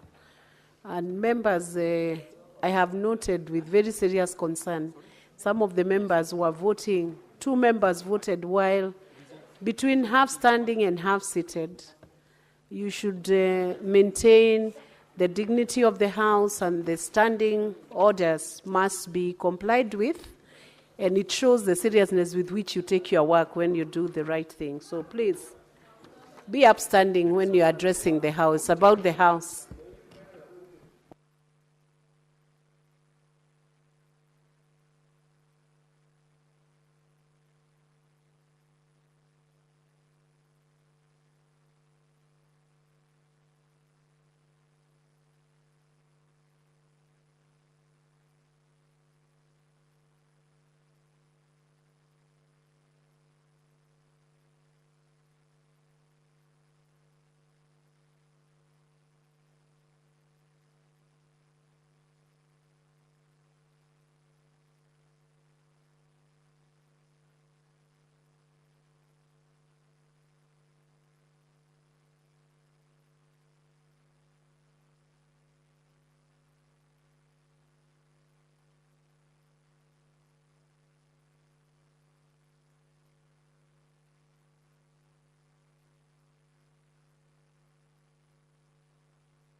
Senator Dan Manzo had taken a short break, a health break, and we can allow him to vote.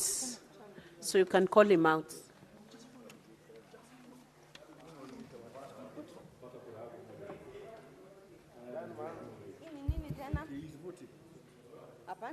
She has allowed me. Senator- I vote yes. Thank you, sir. Now you can go.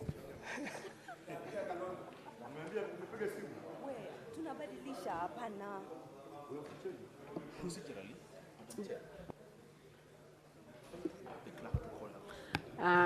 Senator Manzo, Senator Manzo, can you concentrate, please? You had not been called out by the clerk when you went in to vote, so I'll ask the clerk to call you out. Senator Manzo Daniel Kitonga, Makueni County. I vote yes.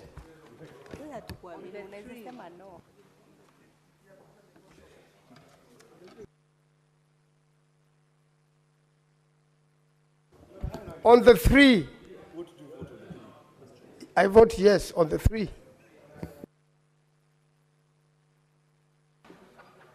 And thank you, Senator Chimera, for assisting him.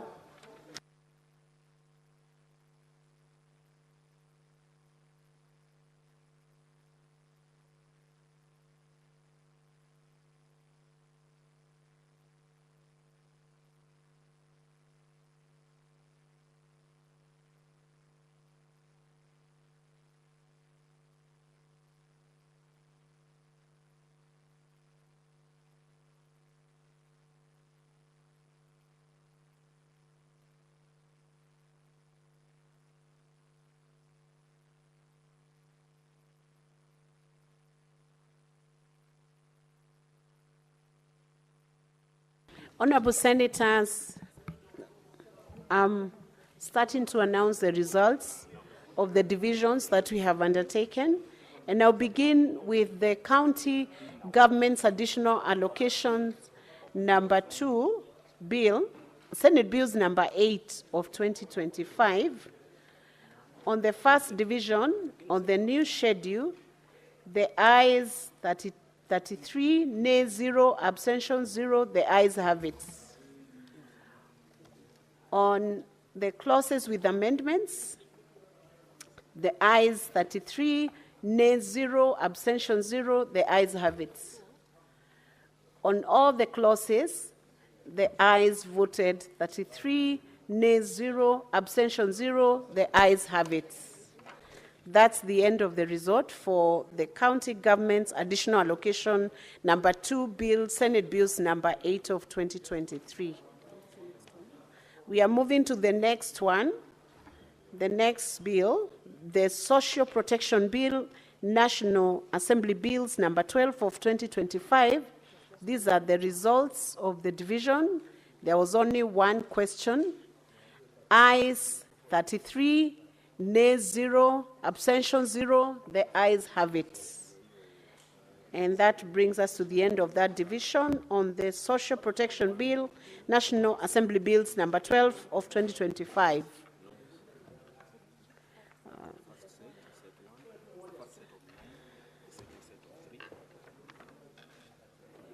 We are now moving to the Conflict of Interest Bill, National Assembly Bills number 12 of 2023, and these are the results of the division.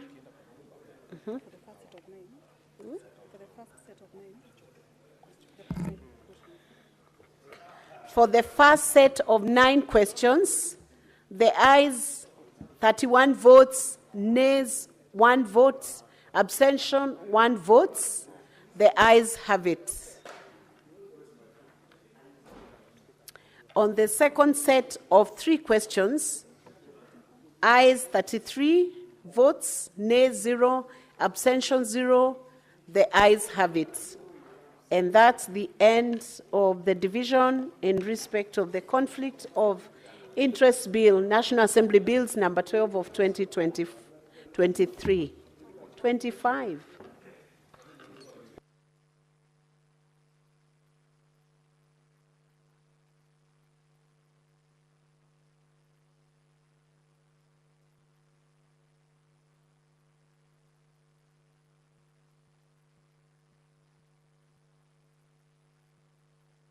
Okay, that's the end of the results of the division of the Conflict of Interest Bill, National Assembly Bills number 12 of 2023. Thank you.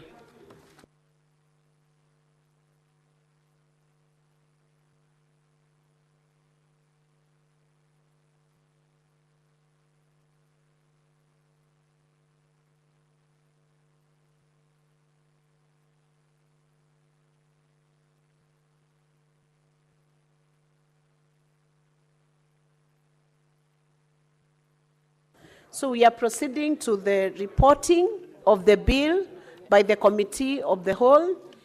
The first bill is the County Government's Additional Allocations number 2 bill, Senate Bills number 8 of 2025. Senator Eddie, you are completely very destructive. The senators cannot even hear whatever you are consulting with Majority Leader. I want to call the mover of this bill, Senator Roba, to proceed and move. Please report.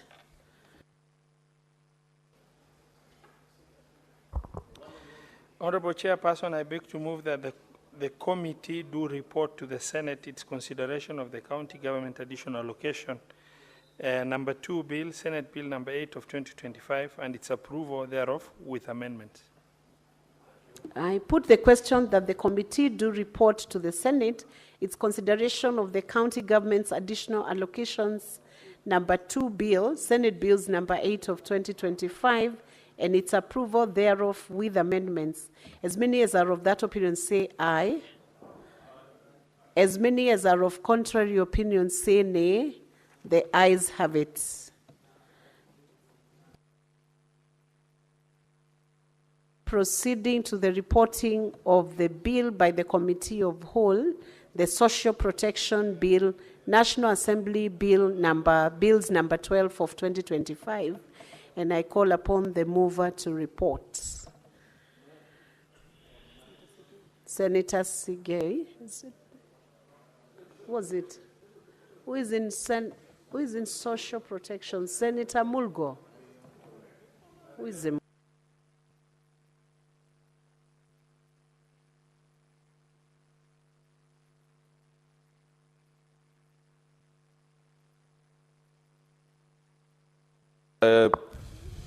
Honorable Speaker, I beg to move that the committee do report to the Senate its consideration of the Social Protection Bill, National Assembly Bill number 12 of 2025, and its approval thereof without amendments.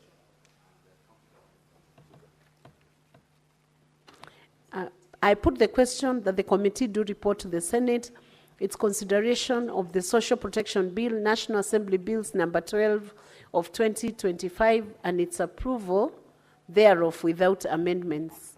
As many as are of that opinion say aye. As many as are of contrary opinion say nay. The ayes have it.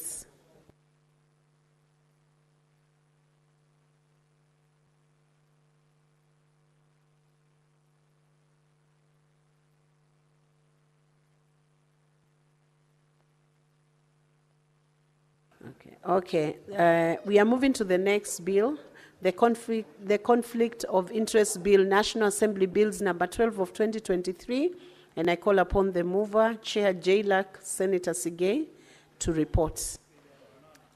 Madam Chair, I beg to move that the committee do report to the Senate its consideration of the President's memoranda on the Conflict of Interest Bill, National Assembly Bills number 12 of 2023, and its approval of the recommendations on clauses 2, 5, 6, 8, 12, 16, 17, 18, 20, 30, 31, and 35 thereof.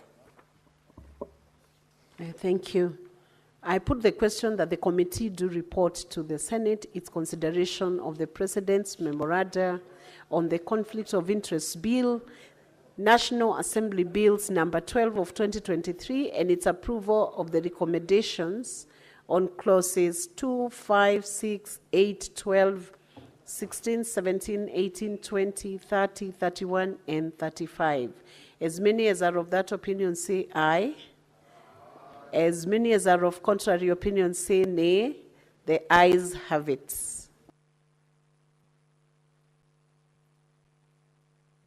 We have now concluded the divisions and the reporting, and we are proceeding to the House.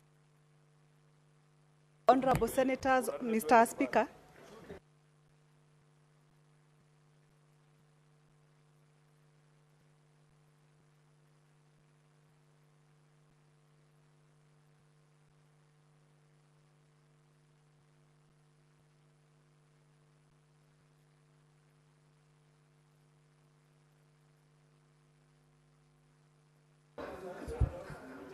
Honorable Senators, we are now not on the committee of the whole, but now serious business. You can see the miss is here now.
On.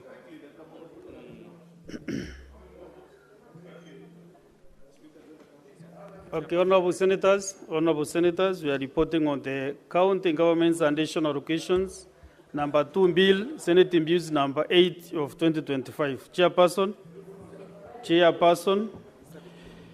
Honorable Speaker, I beg to move that the House do agree with the committee of the said. Senator Veronica, I saw you standing. I was wondering what Senator Robert was doing. I stood and he stood and he was...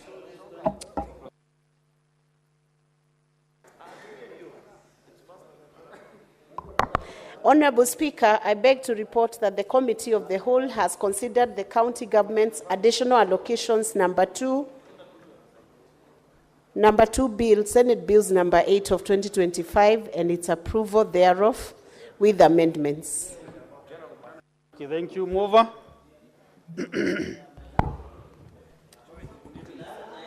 Okay, Mr. Honorable Speaker, I beg to move that the House do agree with the committee on the said report and request Senator Wambua to second. Senator Wambua.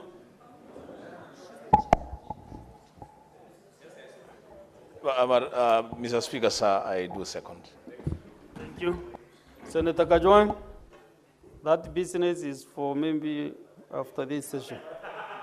Honorable Honorable Senators, I propose the question that the House do agree with the committee in the same report. Honorable Senators, I put the question that the House do agree with the committee in the same report. As many as of the similar opinion say aye. As those of the contrary opinion say nay. The ayes have it. Mover. Honorable Speaker, I beg to move that the County Government Additional Allocation Number 2 Bill, Senate Bills Number 8 of 2025 be now read a third time, and I request Senator Wambua to second. The Speaker, I do second. I propose the question that the County Government's Additional Allocations Number 2 Bill 2025, Senate Bills Number 8 of 2025, be now laid at that time. Okay. I put the question that the County Government's Additional Allocations Number 2 Bill, Senate Bills Number 8 of 2025, be now laid at that time. We are now going to the division.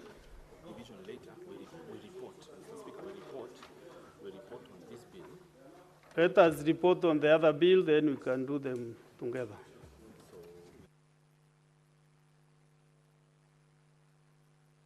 Chairperson, Committee of the Whole, now let me be clear. Yeah, just report.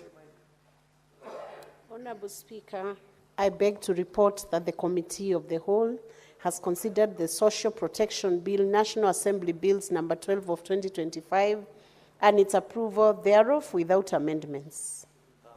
Mover.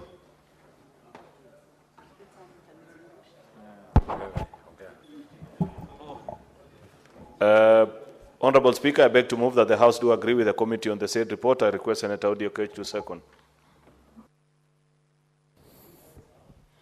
Honorable Speaker, I second.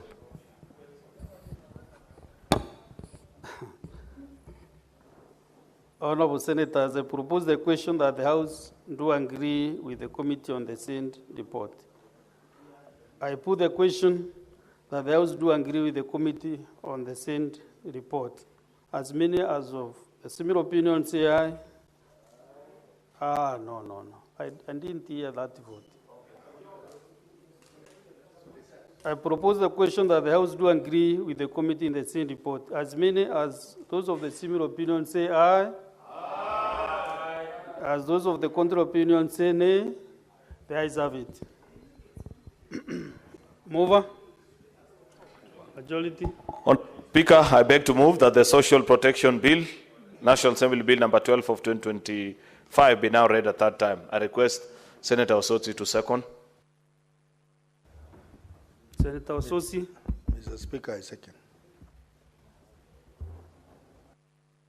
Propose the question that the Social Protection Bill, National Assembly Bill Number 12 of 2025, now be read at that time.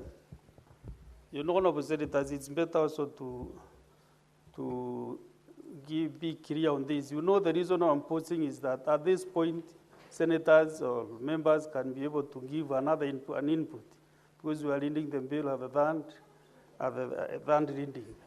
So you pose so that if there is any senator who wants to put an input, you can be able to say something at this point.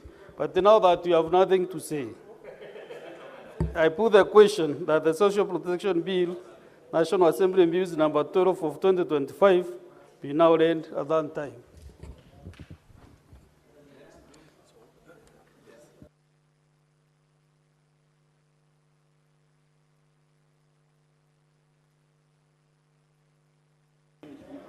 Honorable Senators, we are now reporting on the Conflict of Interest Bill, National Assembly Bills Number 12 of 2023. Chairperson, Committee of the Whole. Honorable Speaker, can I be heard in silence? Please protect Honorable me. Senator Chalgay. Honorable Speaker, I beg to report that the Committee of the Whole has considered the President's memoranda on the Conflict of Interest Bill, National Assembly Bills Number 12 of 2023 and approved of the recommendations on clauses 2, 5, 6, 8, 12, 16, 17, 18, 20, 20, 30, 31, and 35.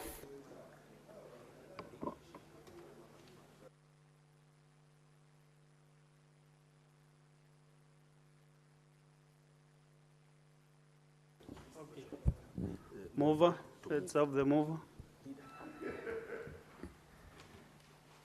Honorable Speaker, I beg to move that the House do agree with the committee in the said report, and I request Senator Olekina to second. Olekina has just come in. Does he know what you are? Senator Olekina, he's lost. With all respect, because of my colleague, I second, but I don't know what I'm seconding. Senator Sige, get someone else to second your. Mr. Speaker, I request Senator Eddy to second this. Mr. Speaker, I second. Honorable Senators, I propose the question that the House do agree with the committee on the same report. I put the question that the House do agree with the committee on the same report. As many as of the similar opinion say aye. Aye. As those of the contrary opinion say nay. The ayes have it. So, Honorable Senators, this is different with the other one, Senator Boni Karwale. This bill is not going to the third reading. So I want to communicate way forward on this bill. So, Honorable Senators, having considered the President's memoranda on the Conflict of Interest Bill, National Assembly Bills number 12 for 2023, and approved the recommendations on all the questions, there will be no question on that reading. A message on the decision of the Senate will be communicated to the National Assembly. I thank you.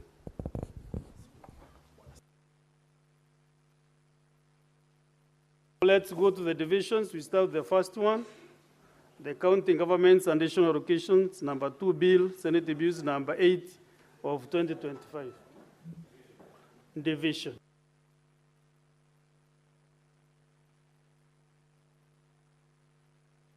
Terms, just alert members who are outside 2 minutes. Ring the bell for 2 minutes. Call on bell for 2 minutes.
Sergeant at arms, close the door and roll the bus.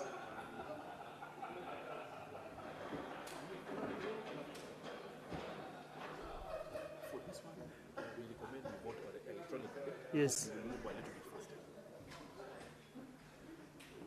If that is done on this one, these bills, we are voting electronically.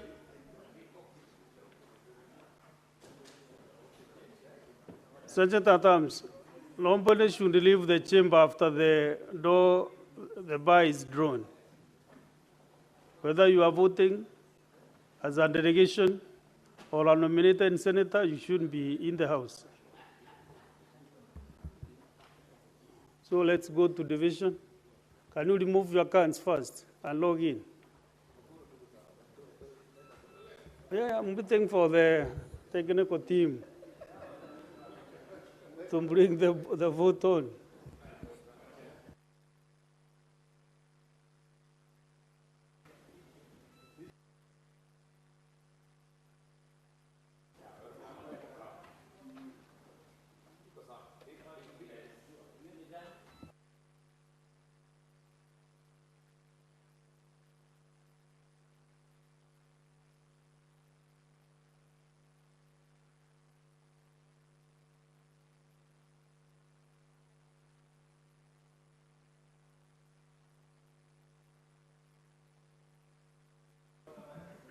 Proceed and vote.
So, honorable senators, I want to give the House some guidance. Since the system is not working and we had 3 divisions to do, therefore, the 2 are clear, but the third one which we were to consider this afternoon, we must call out the order first, and then I'll put the question. Order number 13. Order number 13, motion, consideration of the report of the Mediation Committee on the Gambling Control Bill, National Assembly Bills number 70 of 2023, resumption of debate division. I want to put a question.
Just focus on that.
Honorable Senators, and earlier guided, we will do the three divisions simultaneously.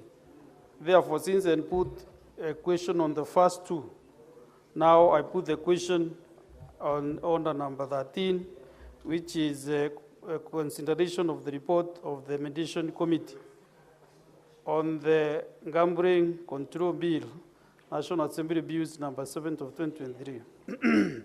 Honorable Senators, I put a question that the Senate adopts the report of the Mediation Committee on the Gambling Control Bill, National Assembly Bills number 70 of 2025, laid on the table of the Senate on Wednesday, 16 July 2025, and that pursuant to Article 113(2) of the Constitution and standing under Article 67(3) of the Senate approves the mediated version of the bill.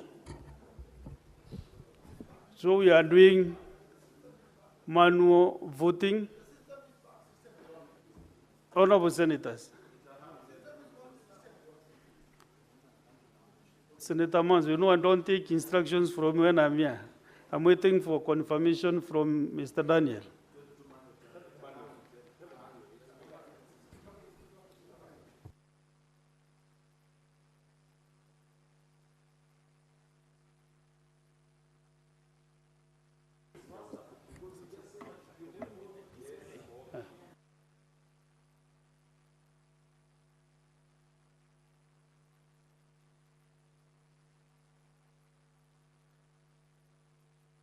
The system is back. We start now with the county government's additional allocations, number 2, Senate bills, number 8 of 2025.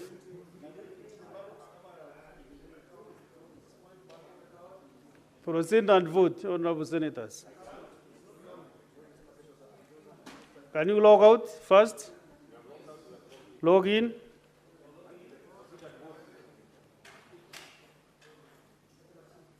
Proceed and vote.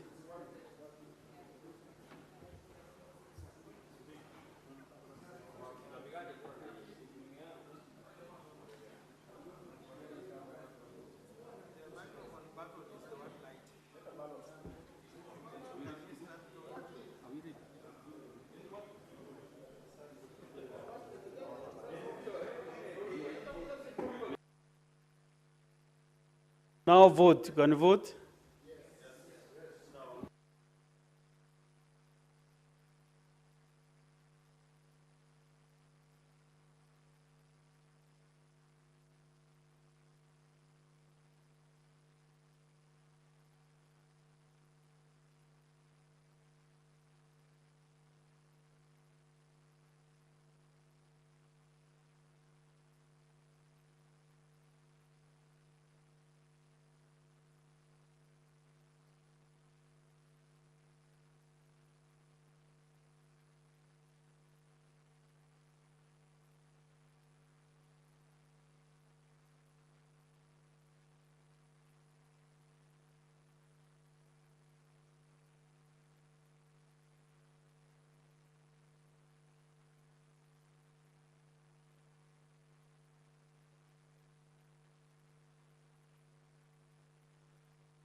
Senator Mwenda Kataya. Alep.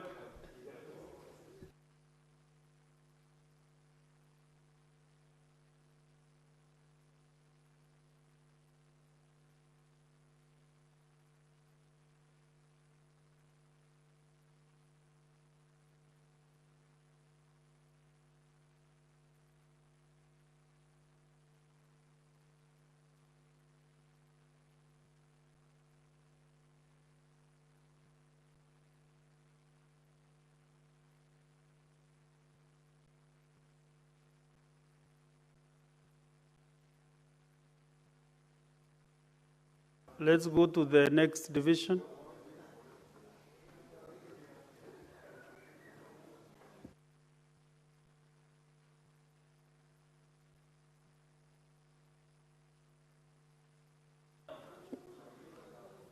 Honorable Senators, you can vote on the Social Protection Bill, National Assembly Bills number 12 of 2025.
Senator Chalagay.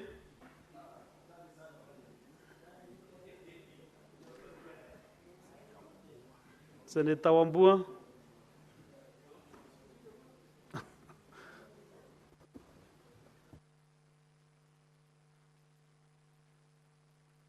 Senator Chute.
I put the question.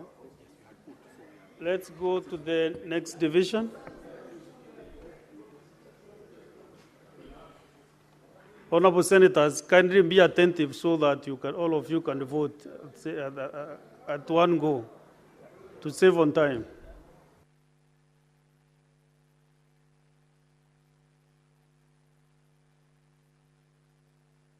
Go back to your seat and vote.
Senator Chalagay, what's up?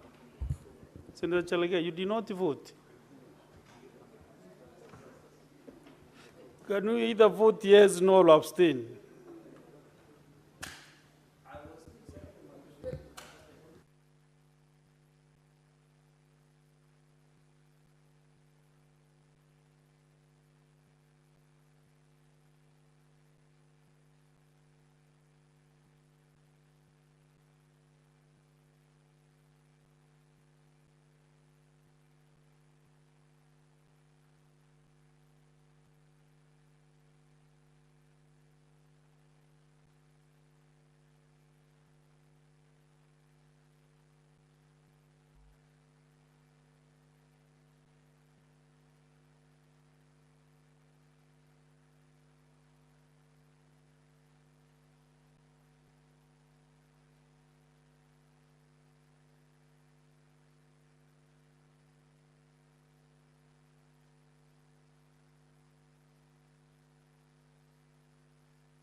Honorable Senators, Honor Senators.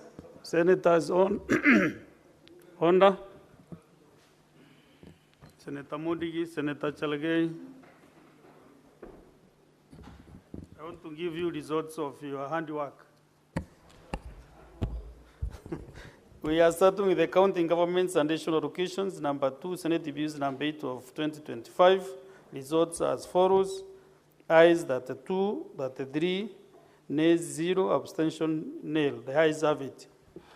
A bill for an act of parliament to provide for the additional allocations to county governments for the financial year 2025-2026, the responsibility of national government and county government with respect to such allocation and for connected purposes.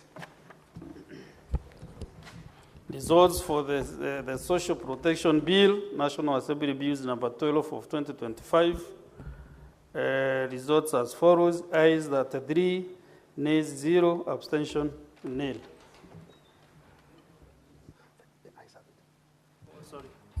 The ayes have it. A bill for an act of parliament to provide a framework for the administration of non-contributory social protection interventions to establish the National Board for Social Protection and for connected purposes.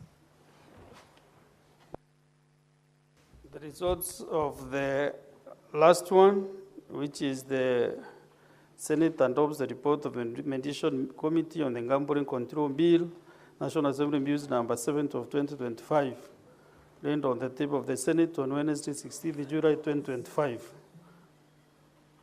And that pursuant to Article 113(2) of the Constitution and Standing Order 167(3) of the Senate approves the militant version of the bill. The results as follows. Ayes 30, nays 3, abstention 0. The ayes have it.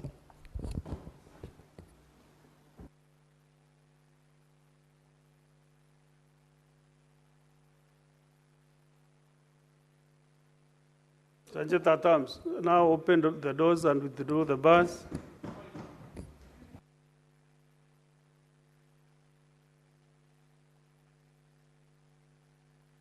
Senator Mtata, can you give your notice of motion?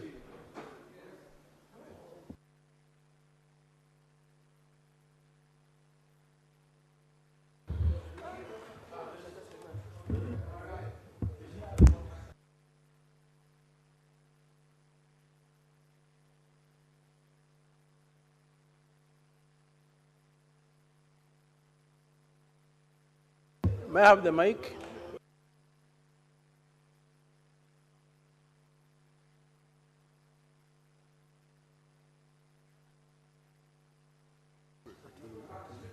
Mr. Speaker, sir, I write to give a notice of motion on provision of IFMIS reports for county governments to the Senate. Mr. Speaker, sir, I beg to give notice of the following motion, that aware that Article 96 of the Constitution provides that the Senate represents the counties and serves to protect their interests, determines the allocation of natural revenue among counties as provided in Article 217, and exercises oversight over national revenue allocated to the county governments. Further aware that in the case of the Senate, the Council of Governors, and 6 others, petition number 24 and 27 of 20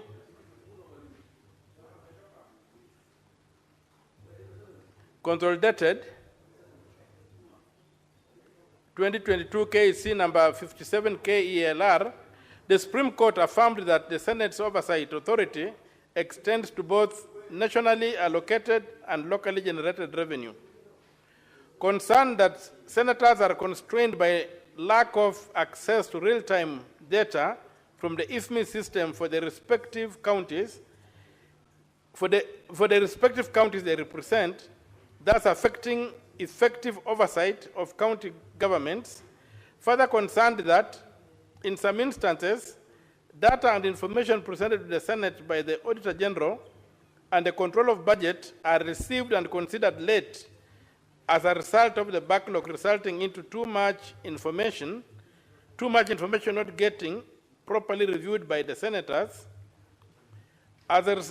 noting that as a result of the unchecked financial information and systems, county governments have continued to accumulate pending bills resulting from unplanned expenditures, unaccounted for and inflated cost of projects. Now, therefore, the Senate resolves that the Cabinet Secretary in charge of the National Treasury shall on a monthly basis forward to the Clerk of the Senate all IFMIS transactions and reports for each county government for onward transmission to the respective senator for information on accountability and transparency in order to strengthen their constitutional oversight and promote good governance in the management of public finances. Presented by Senator Andrew Mtato Koiti MP. Thank you, Mr. Speaker, sir. Senator Okio Mtata. Honorable Senators, we go back now to order number 7, questions and statements. We start with the statements and standing under 53.1. Senator Sifuna is not allowed. That statement is deferred. Senator John Kenywa.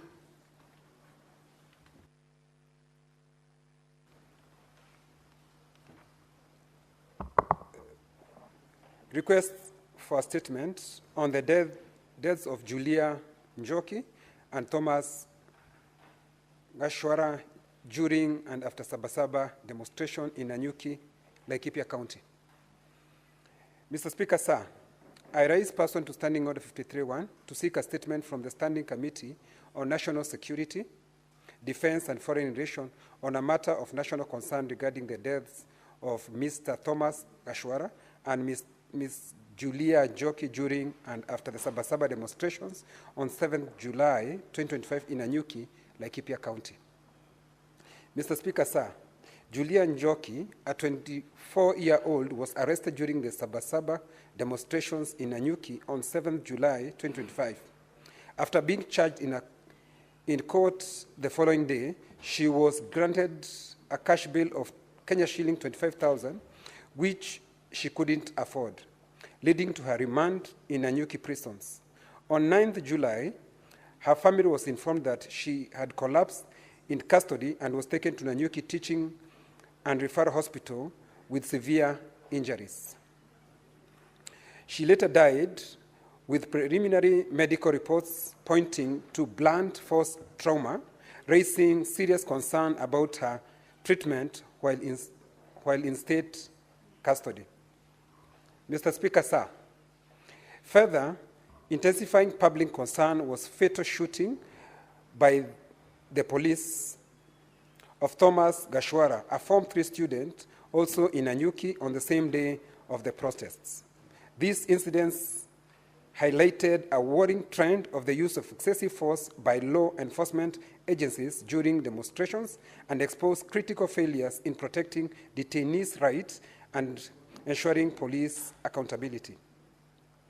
In the statement, the committee should address the following. 1, an account by the Inspector General of Police and the Commissioner General of Prisons on the circumstances surrounding the arrest, detention, and death of Ms. Julia Njoki, as well as the fatal shooting of Mr. Thomas Gashwara, including the operational decisions taken during the Sabasaba protests and the disciplinary measures taken against the officers involved. 2, the extent of violation of rights of demonstrators generally as well as persons arrested and or detained during the protests, and the rigor or disciplinary action taken against the culpable police officers. 3, whether the Independent Policing Oversight Authority, IPOA, has initiated investigation into police operations during the Sabasaba protests, specifically the killing of innocent Kenyans and the use of brutal force against unarmed protesters, to ensure that those responsible are held accountable. 4, recommendation for reforms to ensure transparency, accountability, and respect of human rights in crowd control and detention procedures, including whether enforcement officers receive sufficient training on lawful conduct and ethical standards in line with their duties, and the system in place to hold them accountable for misconduct. I thank you, Mr. Speaker. Senator Abbas, Sheikh Mohammed.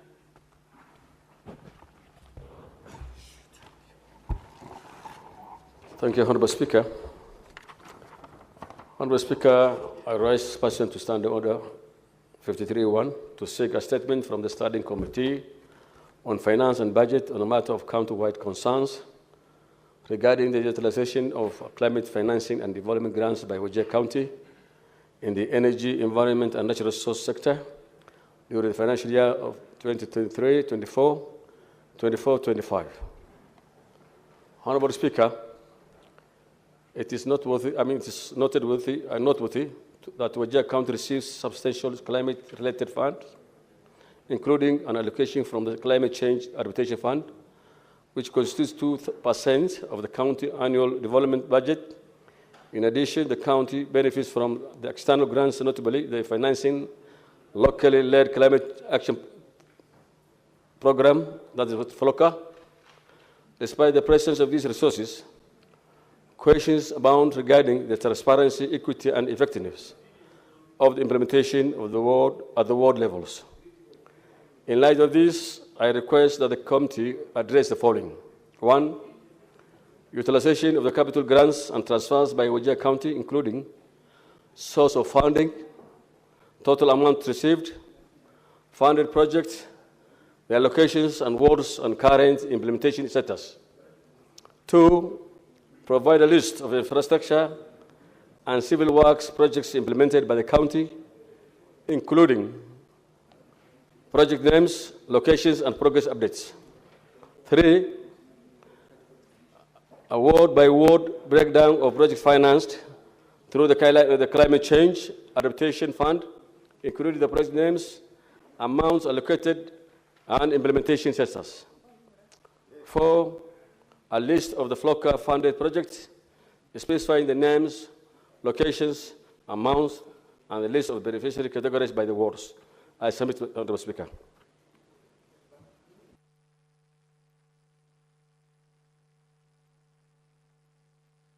Senator Azina, the Malay. Thank you, Mr. Speaker.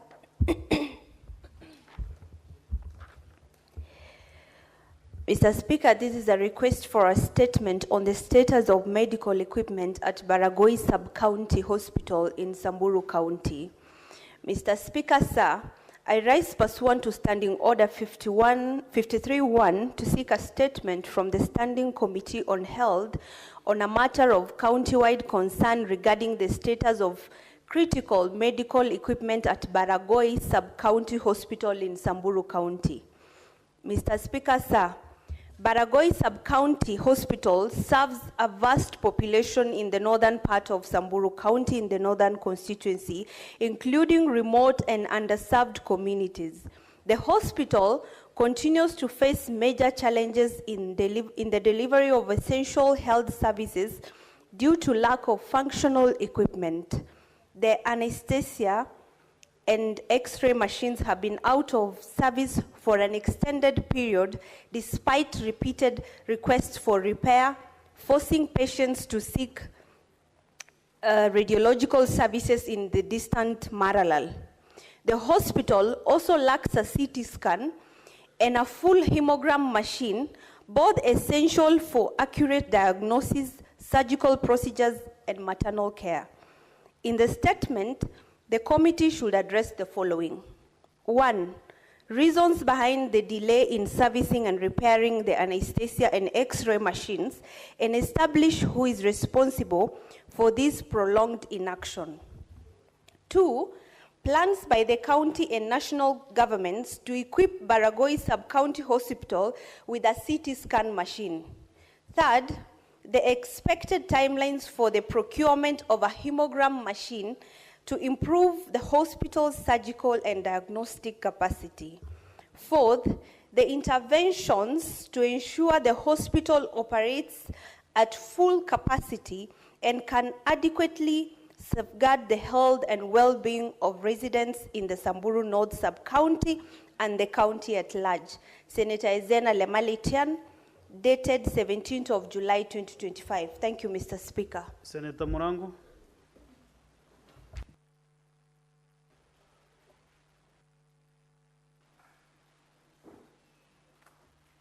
Asante sana mstahiki Spika.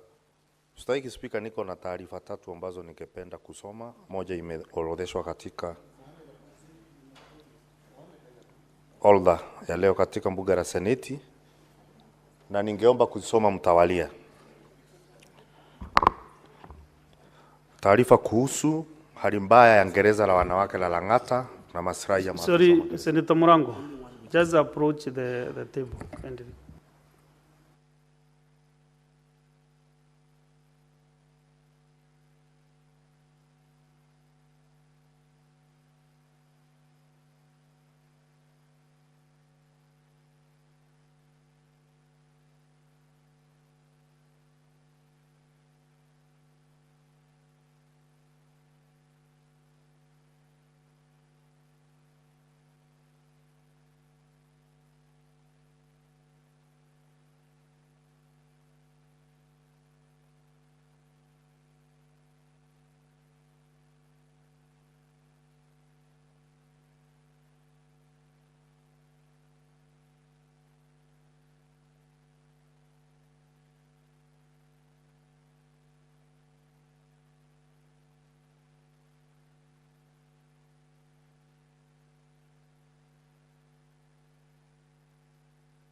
Asante sana mstahiki Spika.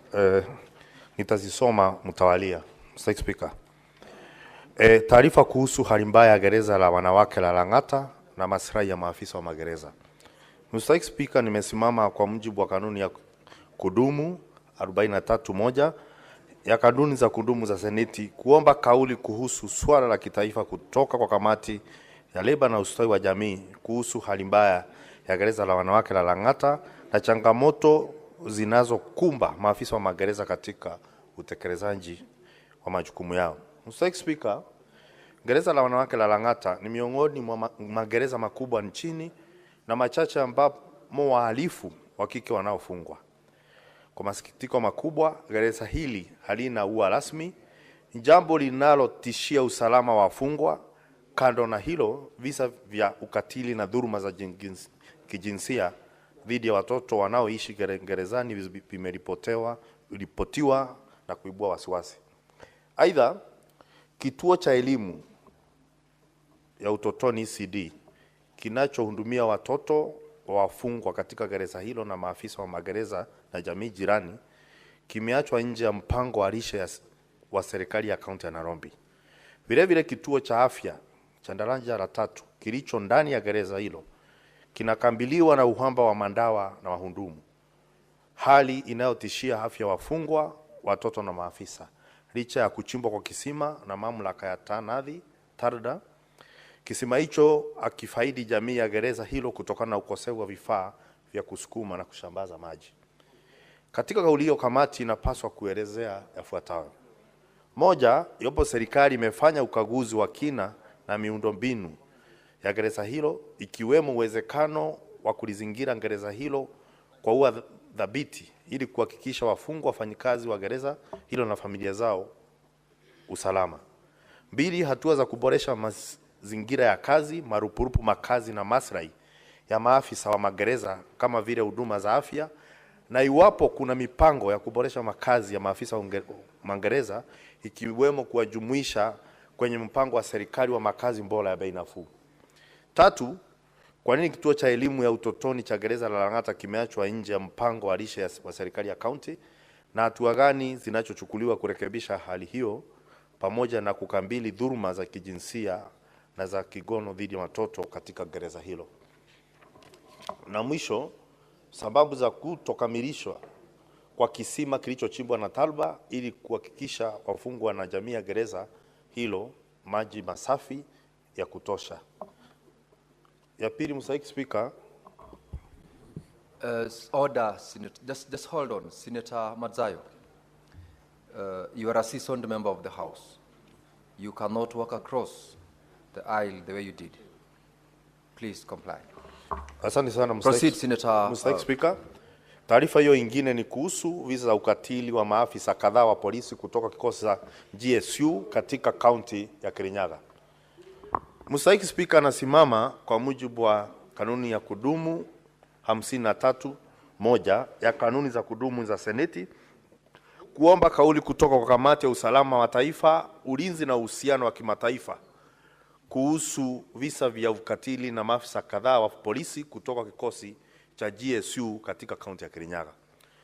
Mstahiki Speaker, katika kipindi cha hivi karibuni kikosi cha GSU kimekuwa kikiwakabili kwa nguvu kupita kiasi wakazi wa maeneo ya Kutus, Ngurubani na Gachai katika kaunti ya Kirinyaga. Wakazi wa kijiji wa Gachai wamelalamika kuwa maafisa hawa walivamia nyumba kadhaa usiku wa Julai 11 mwaka 2025, wakawapiga raia wasio na hatia na hata kuwalazimu wanawake kuvua nguo zao. Wakazi wa maeneo ya Ngurubani na Kutus pia wameshuhudia ukatili, kukamatwa kiolela na vitisho katika siku za hivi karibuni. Matendo haya yanadhoofisha imani ya wananchi kwa vyombo vya usalama na ni kinyume na kifungu cha 28, 29, 244 vya katiba ya Kenya vinavyobainisha haki ya kibinadamu na majukumu ya idara ya polisi. Mstahiki Speaker, katika kauli hiyo kamati zingatia fuatayo: moja, sababu zilizopeleka maafisa hao wa kikosi GSU kutumia nguvu kupita kiasi dhidi ya wakazi wa maeneo ya Kutus, Ngurubani na Gachai katika kaunti ya Kirinyaga. Mbili, hatua zinazochukuliwa kuwachunguza na kuwajibisha maafisa waliohusika katika visa hivyo. Tatu, hatua zinazochukuliwa kuzuia kurudiwa kwa visa kama hivyo na kuhakikisha wakazi wa kaunti ya Kirinyaga kuheshimiwa kwa haki zao za kikatiba, hasa na maafisa wa polisi wanaotumikia katika kikosi maalum cha idara ya GSU. Na ya mwisho, Mstahiki Speaker, ukiruhusu, ni kwamba imeandikwa kwa lugha ya Kiroezi, kwa hivyo nitaisoma ilivyo. Mstahiki Speaker. Statement on the state of early childhood development education in Kirinyaga County. Mr. Speaker, I rise pursuant to Standing Order 53(1) to seek a statement from the Standing Committee on Education on a matter of county-wide concern regarding the state of early childhood development education in the county government of Kirinyaga. Mr. Speaker, this follows numerous complaints about the deteriorating state of ECD in the county, as well as lack of conducive learning and teaching environment for both learners and teachers. In the statement, the committee should address the following: 1, the number of ECDE centers in Kirinyaga County, including the number of permanent and semi-permanent classrooms, as well as existing classrooms shortage. 2, status of implementation of ECD teacher scheme of service by the county government of Kirinyaga. 3, the current teacher-to-pupil issue and whether there is a shortage of ECD teachers. And 4, the measures taken by the county government of Kirinyaga to ensure all ECD teachers are employed permanently, receive their salaries on time, and are promoting following due process. Signed by Senator Kamau Murango on 16th of July 2025. Thank you, Mr. Speaker. Thank you, Senator Murango. I will allow lastly Senator Madzayo to read his statement, which had also been approved by the Speaker. Thank you, Mr. Speaker. Mr. Speaker, I rise pursuant to Standing Order 53(1) to request for a statement from the Standing Committee on National Security, Defense, and Foreign Relations regarding the resurgence of a cult-like activity in Binzaro village of Chakama in Shakahola, Kilifi County, nearly 2 years after the massacre. Mr. Speaker, sir, in the statement, the committee should investigate the circumstances that led to the mysterious death of at least 3 individuals in a suspected case of religious radicalization in the Binzaro village of Chakama, close to Shakahola in Kilifi County. Number 2, find out why there was colossal failure by the government to protect the survivors of the Shakahola massacre from regrouping and continuing indoctrination in Binzaro village, which is a few kilometers from Shakahola.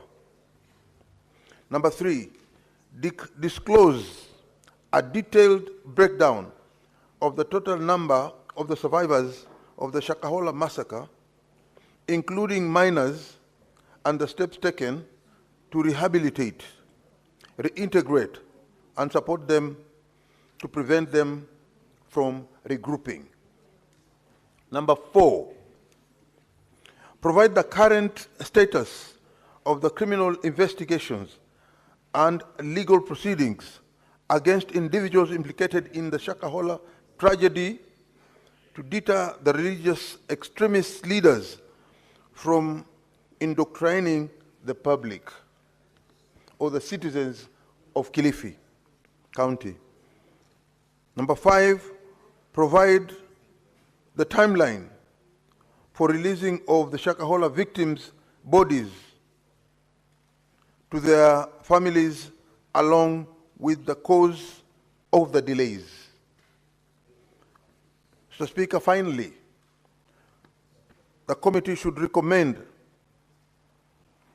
the long-term measures the Ministry of Interior and coordination of national government should take to protect the communities from religious exploitation, particularly in the remote parts of Shakahola and the vulnerable areas. I thank you, Mr. Speaker. Now, honorable members, I will allow members to comment on the statements which have been read out, but the timeline will be limited to 20 minutes, starting now. So when you get an opportunity, kindly be mindful of the rest of the colleagues who desires to comment on the statements. Senator Mogeni Eric Okongo.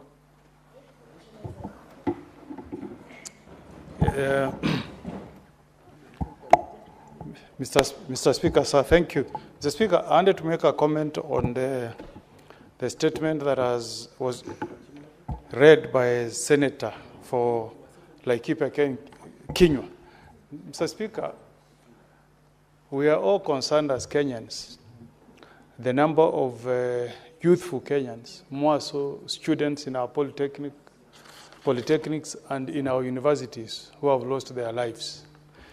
Last week, Mr. Speaker, sir, in Nyamira, we were burying a student who was shot by a police officer at Ekerbogetai Polytechnic, Mr. Speaker. And because I believe, because of the declarations or the kind of signals that our CS Interior sent, Mr. Speaker, nobody from the police station that was involved in that murder has either recorded a statement or been arrested as part of investigations. Mr. Speaker, a country that does not care about its future generation is doomed, Mr. Speaker. And Mr. Speaker, if we are good students of history, we should learn from what is happening in other parts of the world. In Bangladesh, Mr. Speaker, where, if you remember, in 2024, there was a mass massacre of university students. About 1,500 students lost their lives. As we speak, Mr. Speaker, the former Prime Minister, Sheikh Hasina, and the Home Cabinet Secretary, equivalent of our own Minister for Interior, and the Inspector General of Police are facing a tribunal for crimes against humanity, for genocide against innocent students. Mr. Speaker, we don't support people who are out to destroy anybody's property. We were students at the University of Nairobi. We were involved in demonstrations. Once in a while, you could get 1 or 2 people in the group who could stone vehicles. And we used to reprimand them. But the police never responded by shooting dead our colleagues. We were there with Kabando Akabando. We were there with Moses Kuria. We were there with Honorable Munya. We were there with Senator Mugatana. And in the entire 3 years we were at the University of Nairobi, not one single university student was shot dead by police officers. But now it's becoming like it's the norm, Mr. Speaker. We have lost close to 10 students from our higher learning institutions. We cannot allow this to continue, Mr. Speaker. Anybody who breaks the law in a country that respects the rule of law, Mr. Speaker, such a person should be arrested and arraigned in a court of law. Then he can either be proved guilty and is convicted and he goes to jail, or if he is free, he's acquitted. But we cannot say that our police officers should be trigger happy, they should shoot to kill. Mr. Speaker, that is a recipe for chaos. And I want to tell those who are making these pronouncements, there is no limitation in criminal liability, Mr. Speaker. I've told you what has happened in other jurisdictions like Bangladesh. Watch your mouths. Tomorrow you will find yourself arraigned in courts, Mr. Speaker. Our constitution is very clear. It says, if you are a president, you enjoy immunity while in office. When you leave, anything can happen. In South Korea, in successive regimes, Mr. Speaker, 4 former presidents have been charged in court. 2 of them convicted, pardoned after serving 4 years in jail. So I want to appeal to our leaders, beginning from the president, to the cabinet secretary, to the IG, promote the culture of arresting criminals, not shooting to kill, Mr. Speaker. Not even saying shoot them in the legs. There is no law in this country, Mr. Speaker, that allows anybody to give an order to shoot people in the leg, Mr. Speaker. That should never be allowed. So I support this statement, Mr. Speaker, and urge progressive civil societies, including the Law Society, document these criminal pronouncements from our leaders. When the right time comes, they can be charged either through private prosecution or through our state institutions, Mr. Speaker. I support, but I'm a very, very disappointed Kenyans with our leaders, Mr. Speaker. Thank you, Senator Morgan. Honorable members, I had directed that based on the number of senators who wish to comment on these statements, the available timeline will be shared. So the next senator will allow, kindly take 4 minutes so that the rest of the requests can also be reached within the timeline I gave. And Senator Karen Nyamo.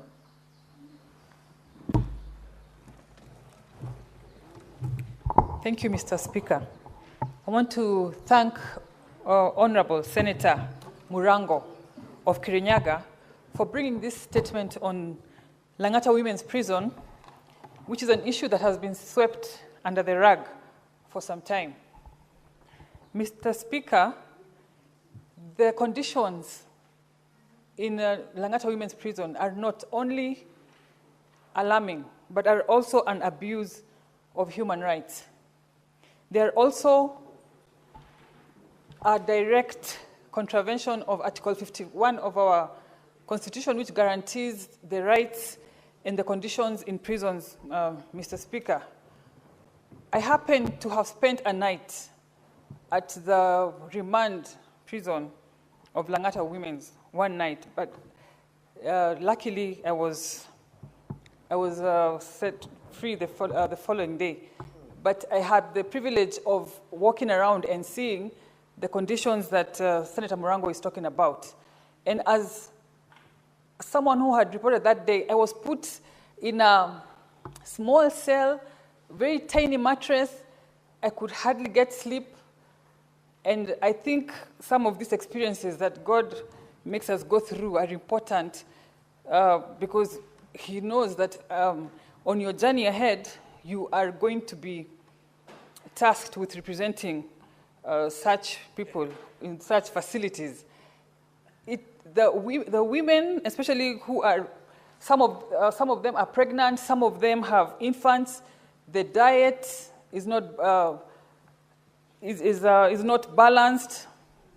The conditions, no special conditions for the vulnerable populations in prisons. It is dark, not lit. Either you sleep on the floor or very thin mattresses, Mr. Speaker. And it is time that we decongest Langata Women Prison. It is time that we think about the conditions of the women in our prisons, Mr. Speaker. It is a big shame that we have ignored this very key area of our justice system, because it does not mean that just because they are awaiting trial or some of them have already been sentenced, na wanakaba, you know? I doubt if any of you here know what to kaba is. I kabared. Senator Karen, be mindful of the language that you're using. Comply with the standing orders of the House. I don't think there's another word for that. I think when a language has when there's no other language to give, okay, I think squatting, when you're being counted, that's what I mean. You squat, you know, they don't count you as you stand. You have to squat, then they count you. But that's prison language. It's called, yeah. But the point is, Senator Murango, I don't know how you came to learn about this. Either you have a relative in prison, or I don't know how you came, or a girlfriend, because this is very timely, and I support and I urge the committee, the relevant committee, to come up with sound reforms to have our women live in decent conditions as they serve their term. Thank you, Mr. Speaker. Senator Olekina Ledama. Thank you, Mr. Speaker. Mr. Speaker, very briefly, I want to comment on a very, very disturbing statement brought by the good senator from Kirinyaga County in terms of the conditions of our prisons, and particularly prisons with young children. Those kids did not commit any crime to be incarcerated with their parents. So it's about time that we think seriously as a country to figure out how do we adapt with the current changes in the world. It is like if I stand here today and I tell my little child not to use AI, you know, I would be thinking like a 19th century person instead of the 21st century. So it's about time that we try to teach our children how to use AI to be able to better them.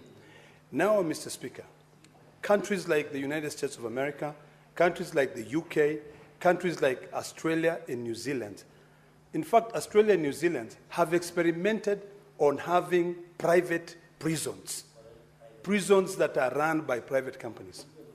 In the UK, a company like G4S, which is a company which is based here in Kenya also, a security company, has managed,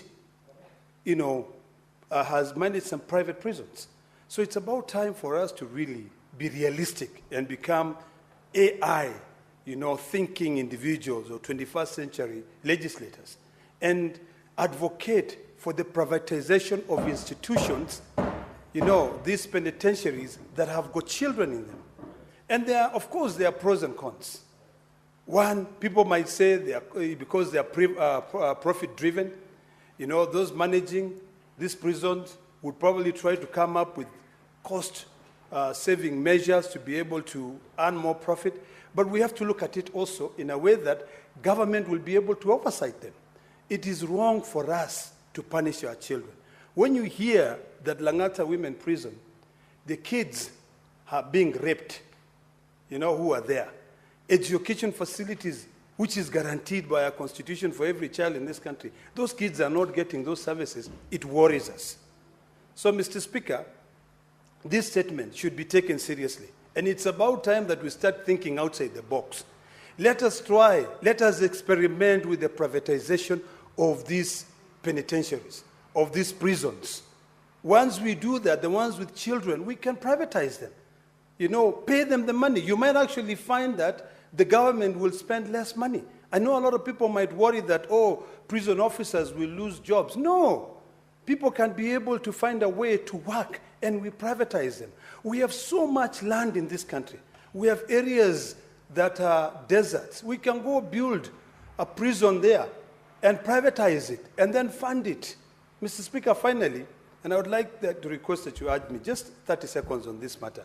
This issue of the massacre in Kilifi County, it is devastating, Mr. Speaker. That when you go to Malindi, you'll find a container with over 500 bodies inside. Why not resolve this matter once and for all? You know, sometimes we do things that really leave some of us wondering whether we really, our medulla oblongata is functioning.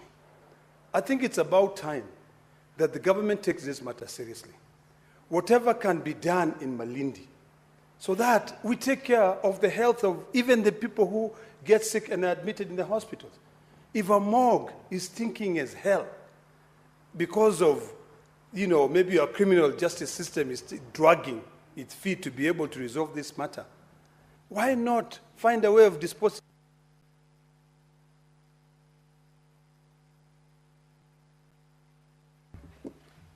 Senator Samson Cherargei. Thank you, Mr. Speaker. From the onset, I want to agree on the issue of prisons.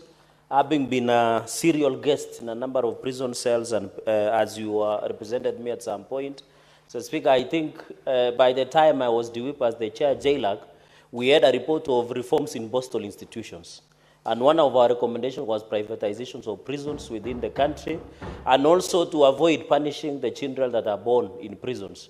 Because it's very unfortunate, it undermines Article 53 of the Constitution on the child rights, and they say child best interest. So, Mr. Speaker, since you are the chair of JLAC, can you ensure you wind up on the report on postal institutions? And there is many land that these prisons are. I'm happy today, Mr. Speaker, I've seen Langata Cemetery is being expanded to come part of the committee land, among other lands, which it means we must be innovative. Secondly, Mr. Speaker, is on the issue of Kianjai.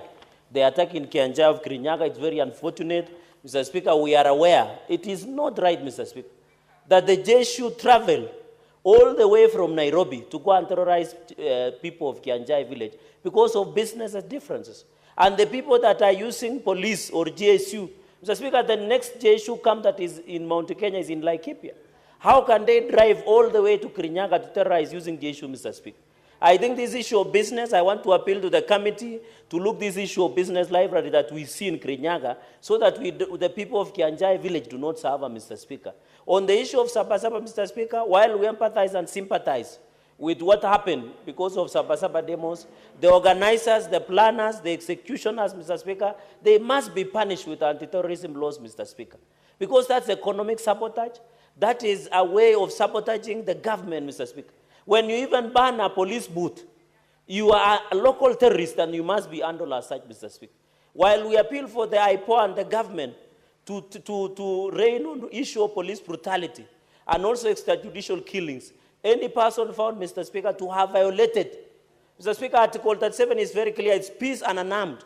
But what we have been seeing in Sabasaba, Mr. Speaker, was criminals and goons, but Mr. Speaker, attacking, looting businesses, burning police stations, burning everything, Mr. Speaker, therefore, and blocking roads. They must be dealt as local domestic terrorists. Mr. Speaker, I join my majority leader, Senator retired Stewart Masayo, on the issue of Shakahola. I was shocked, Mr. Speaker, yesterday evening to watch that the Shakahola massacre season 2. Yet the bodies of the previous Shakahola victims have never been released to their families, Mr. Speaker. I want to appeal to the government, let us put closure to this issue of Shakahola. The people of Kilifi. Mr. Speaker, my heart as a parent, I was at pain because we were being told the bodies of children were being retrieved in shallow graves, Mr. Speaker. This matter should capture the imagination and attention of the nation, Mr. Speaker. Any person, we have never seen the seriousness of prosecuting and persecuting individuals who persecuted this Shakahola massacre, Mr. Speaker. I sympathize and empathize with the great people of Kilifi, and I want to assure them through the Senate Minority Leader that we are together and will pursue justice. They say the arc of moral universe is long, but it always bends to justice. Mr. Speaker, I submit. Lastly, Senator Murango James. Asante sana Mr. Speaker, ningependa kuchangia hoja ambayo ililetwa na Senator wa Laikipia. Mr. Speaker, nimesema kwamba hapo awali kwamba ni vizuri kutofautisha maneno, kwamba kama mimi kwa muda wiki moja nimekuwa nikienda kuzika vijana wadogo waliouliwa wakiwa na chini ya miaka 21. Wengi wao ambao waliuliwa katika maeneo ya Kirinyaga. Moja tu ndo waliuliwa Githurai 44 na hawakuwa katika maandamano yalikuweko. Tumesema ni wazi kwamba kuna wale ambao wakora ambao wamekuwa wakiharibu mali ya umma. Tunakubaliana nafaa kuadhibiwa. Lakini pia wale waliouliwa wenye walipatikana na hawakuwa na makosa, pia nadhani wanafaa kupewa ridhaa, Mr. Speaker. Kisa cha msichana ambaye alikufa akiwa katika jela ama akiwa ameshikwa na polisi, hiyo ni kisa ambao tulisema wakati tulikuwa tunaongelea maneno ya Ojwang ambaye kurudiwa, Mr. Speaker. Kwa sababu ameshikwa na nasikia kwamba alikuwa mtoto wa chifu katika eneo hilo. Halafu anapelekwa ndani katika kituo cha polisi, halafu anatoka akiwa ameaga. Hiyo hatuwezi kuunga mkono. Nimesikia viongozi wakisema mambo mingi, Mr. Speaker. Nimesikia wengine wakisema hata watu sijui wapigwe risasi sijui wafanye nini. Mr. Speaker, wakati tumekuwa tukitembea katika nchi wakati wa kura, zote tulikuwa tunaongea katika lugha moja. Lakini nimekuja kujua binadamu ni kama mihogo. Maganda yanafanana lakini ladha ni tofauti kabisa. Kwa sababu inapofika mahali ambao tunafaa kuongelea maneno ambayo tunajua ni dhuluma na hujuma, tunakuja kidogo tunakwepa kuongea hilo. Kwa sababu tunafaa tukae kama Wakenya na tuongee mambo yote. Mr. Speaker, siku hizi katika uongozi nimekuja kujua kwamba sio kila kikombe ni cha chai. Sio kila tambasamu lina maana jema. Siku hizi hata sumu inakuja ikiwa na harufu ya maua. Na ndio unaona leo tunapoongea mazuri ambayo inafaa ifanywe na kuongea waziwazi kwa wale mambo ambayo inafanywa, wengine tutakuwa mbaya. Lakini Mr. Speaker, mimi kuna kitu nilisema. Baada ya wiki moja inzi lazima akufe. Lakini kama inzi lazima akufe, afadhali kukufia kwa nyama kuliko kufia kwa choo. Kwa hivyo ni vizuri kuwa katika kumbukumbu na kukaa ukiongea maneno ambayo unajua kwa kweli inalingana na katiba na watu wako katika upande wako, Mr. Speaker. Mr. Speaker, hii maneno tunaongea kila mtu anaelewa. Kwa sababu tumekuwa katika hii Kenya. Sio lazima uonje bahari nzima ndio unjue iko na chumvi. Tunajua kuna wale wakora waliharibu mali, kuna watoto walikufa ambao hawakuwa na hatia, na tunajua wale tunafaa kuwafidhia ama tunafaa kuwafanyia namna gani, Mr. Speaker.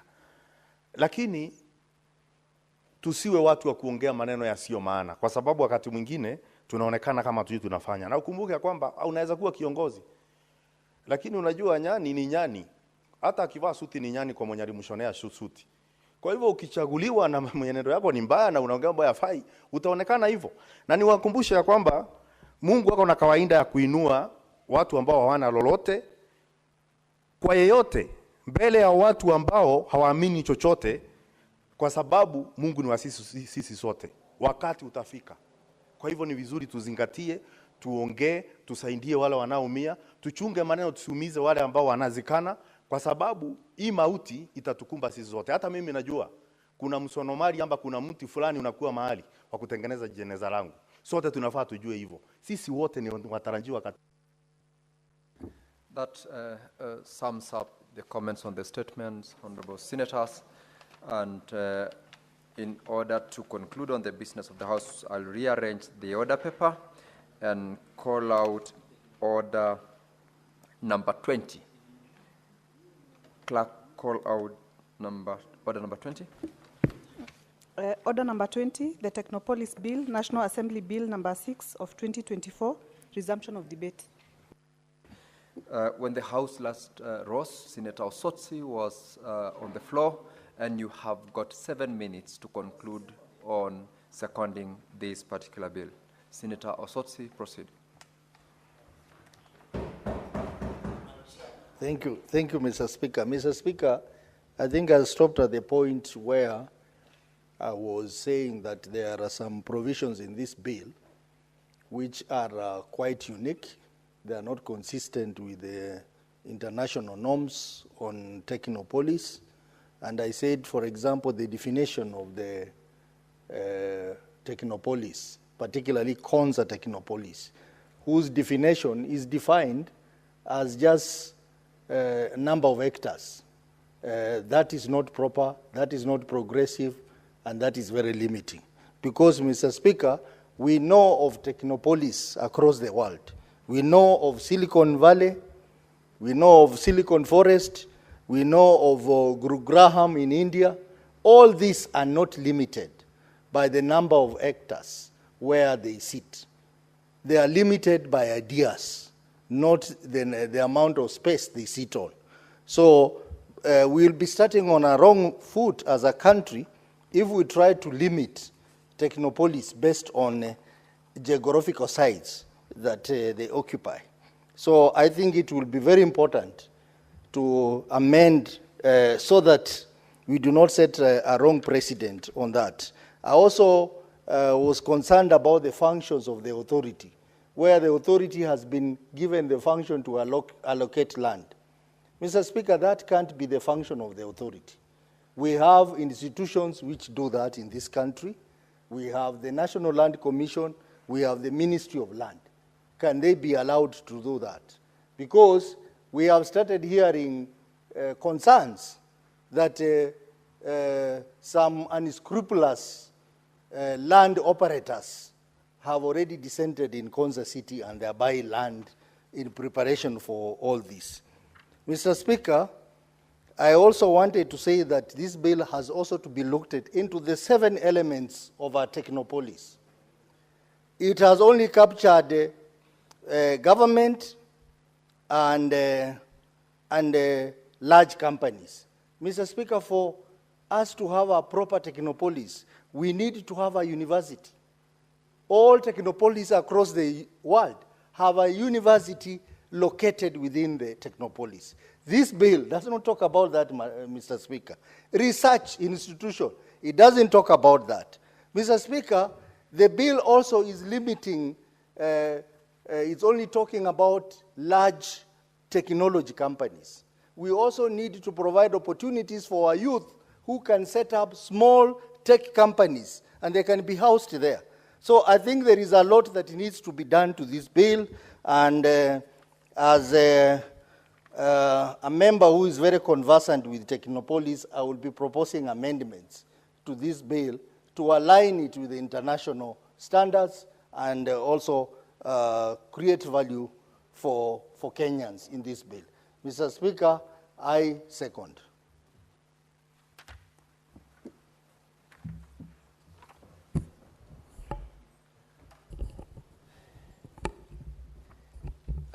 Now, Honorable Senators, I propose the question that the Technopolis Bill, National Assembly Bill number 6 of 2024, Senate Bills number 6 of 2024 be now read a second time.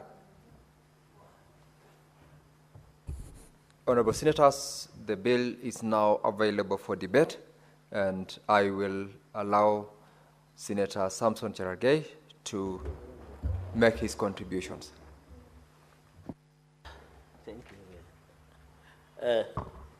Thank you, Mr. Speaker, and I want to thank the mover and also the seconder, the DPL, Deputy Party Leader of ODM, my neighbor Senator, Senator Otsotsi, and also Chairperson of County Public Investment. Mr. Speaker, I was excited to listen to most of his insight yesterday since he started seconding, because it is his forte in this industry. And I'm happy, Mr. Speaker, he has given conspectus of what should really happen in Technopolis.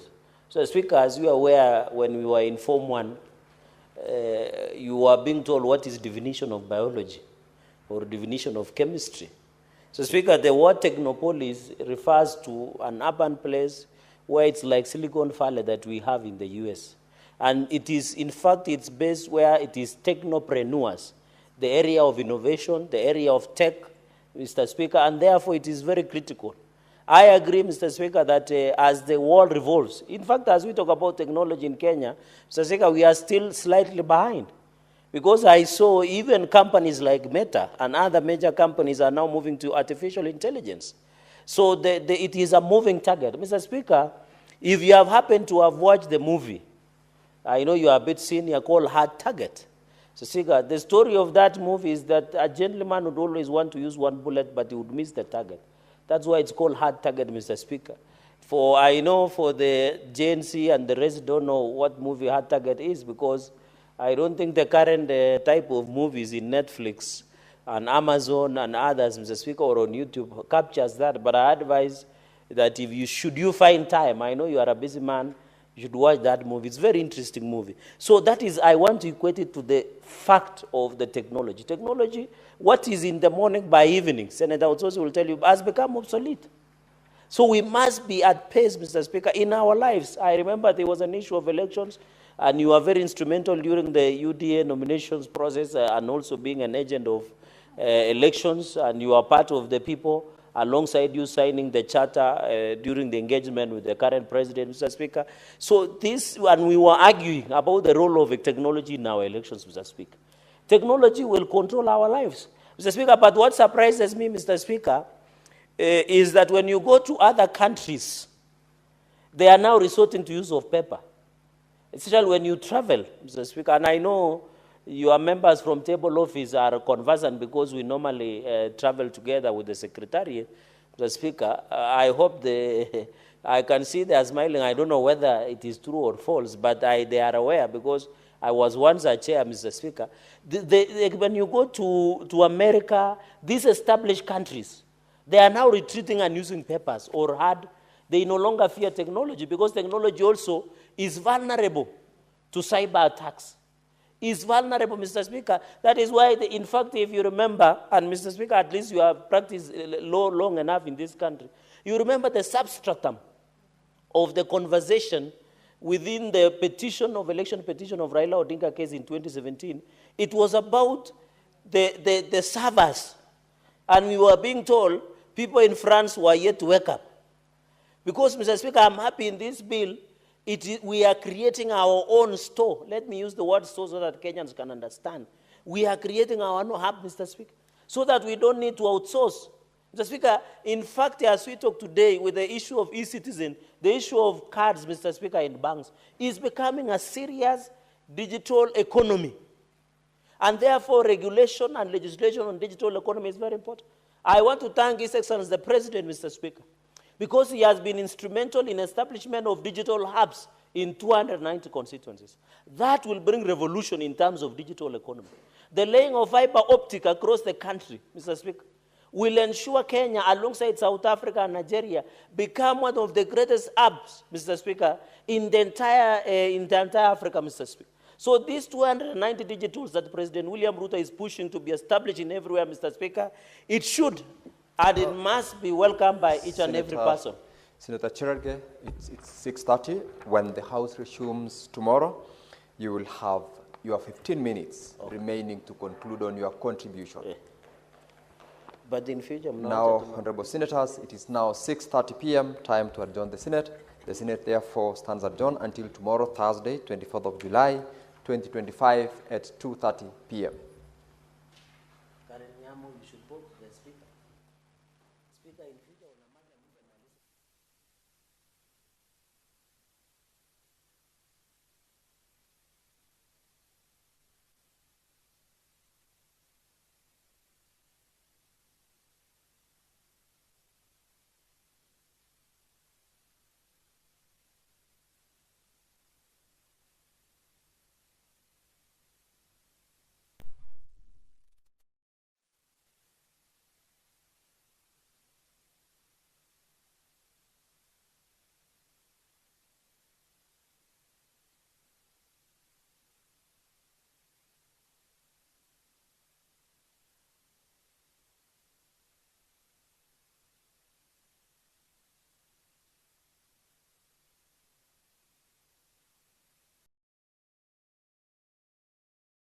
the country, Honorable Speaker. The House will also recall that apart from establishing a coordinated framework, the bill sought to establish the National Disaster Risk Management Authority and County Disaster Risk Management Committees, with which entities are required to promote and implement disaster risk management and advise the national and county governments on disaster risk management measures.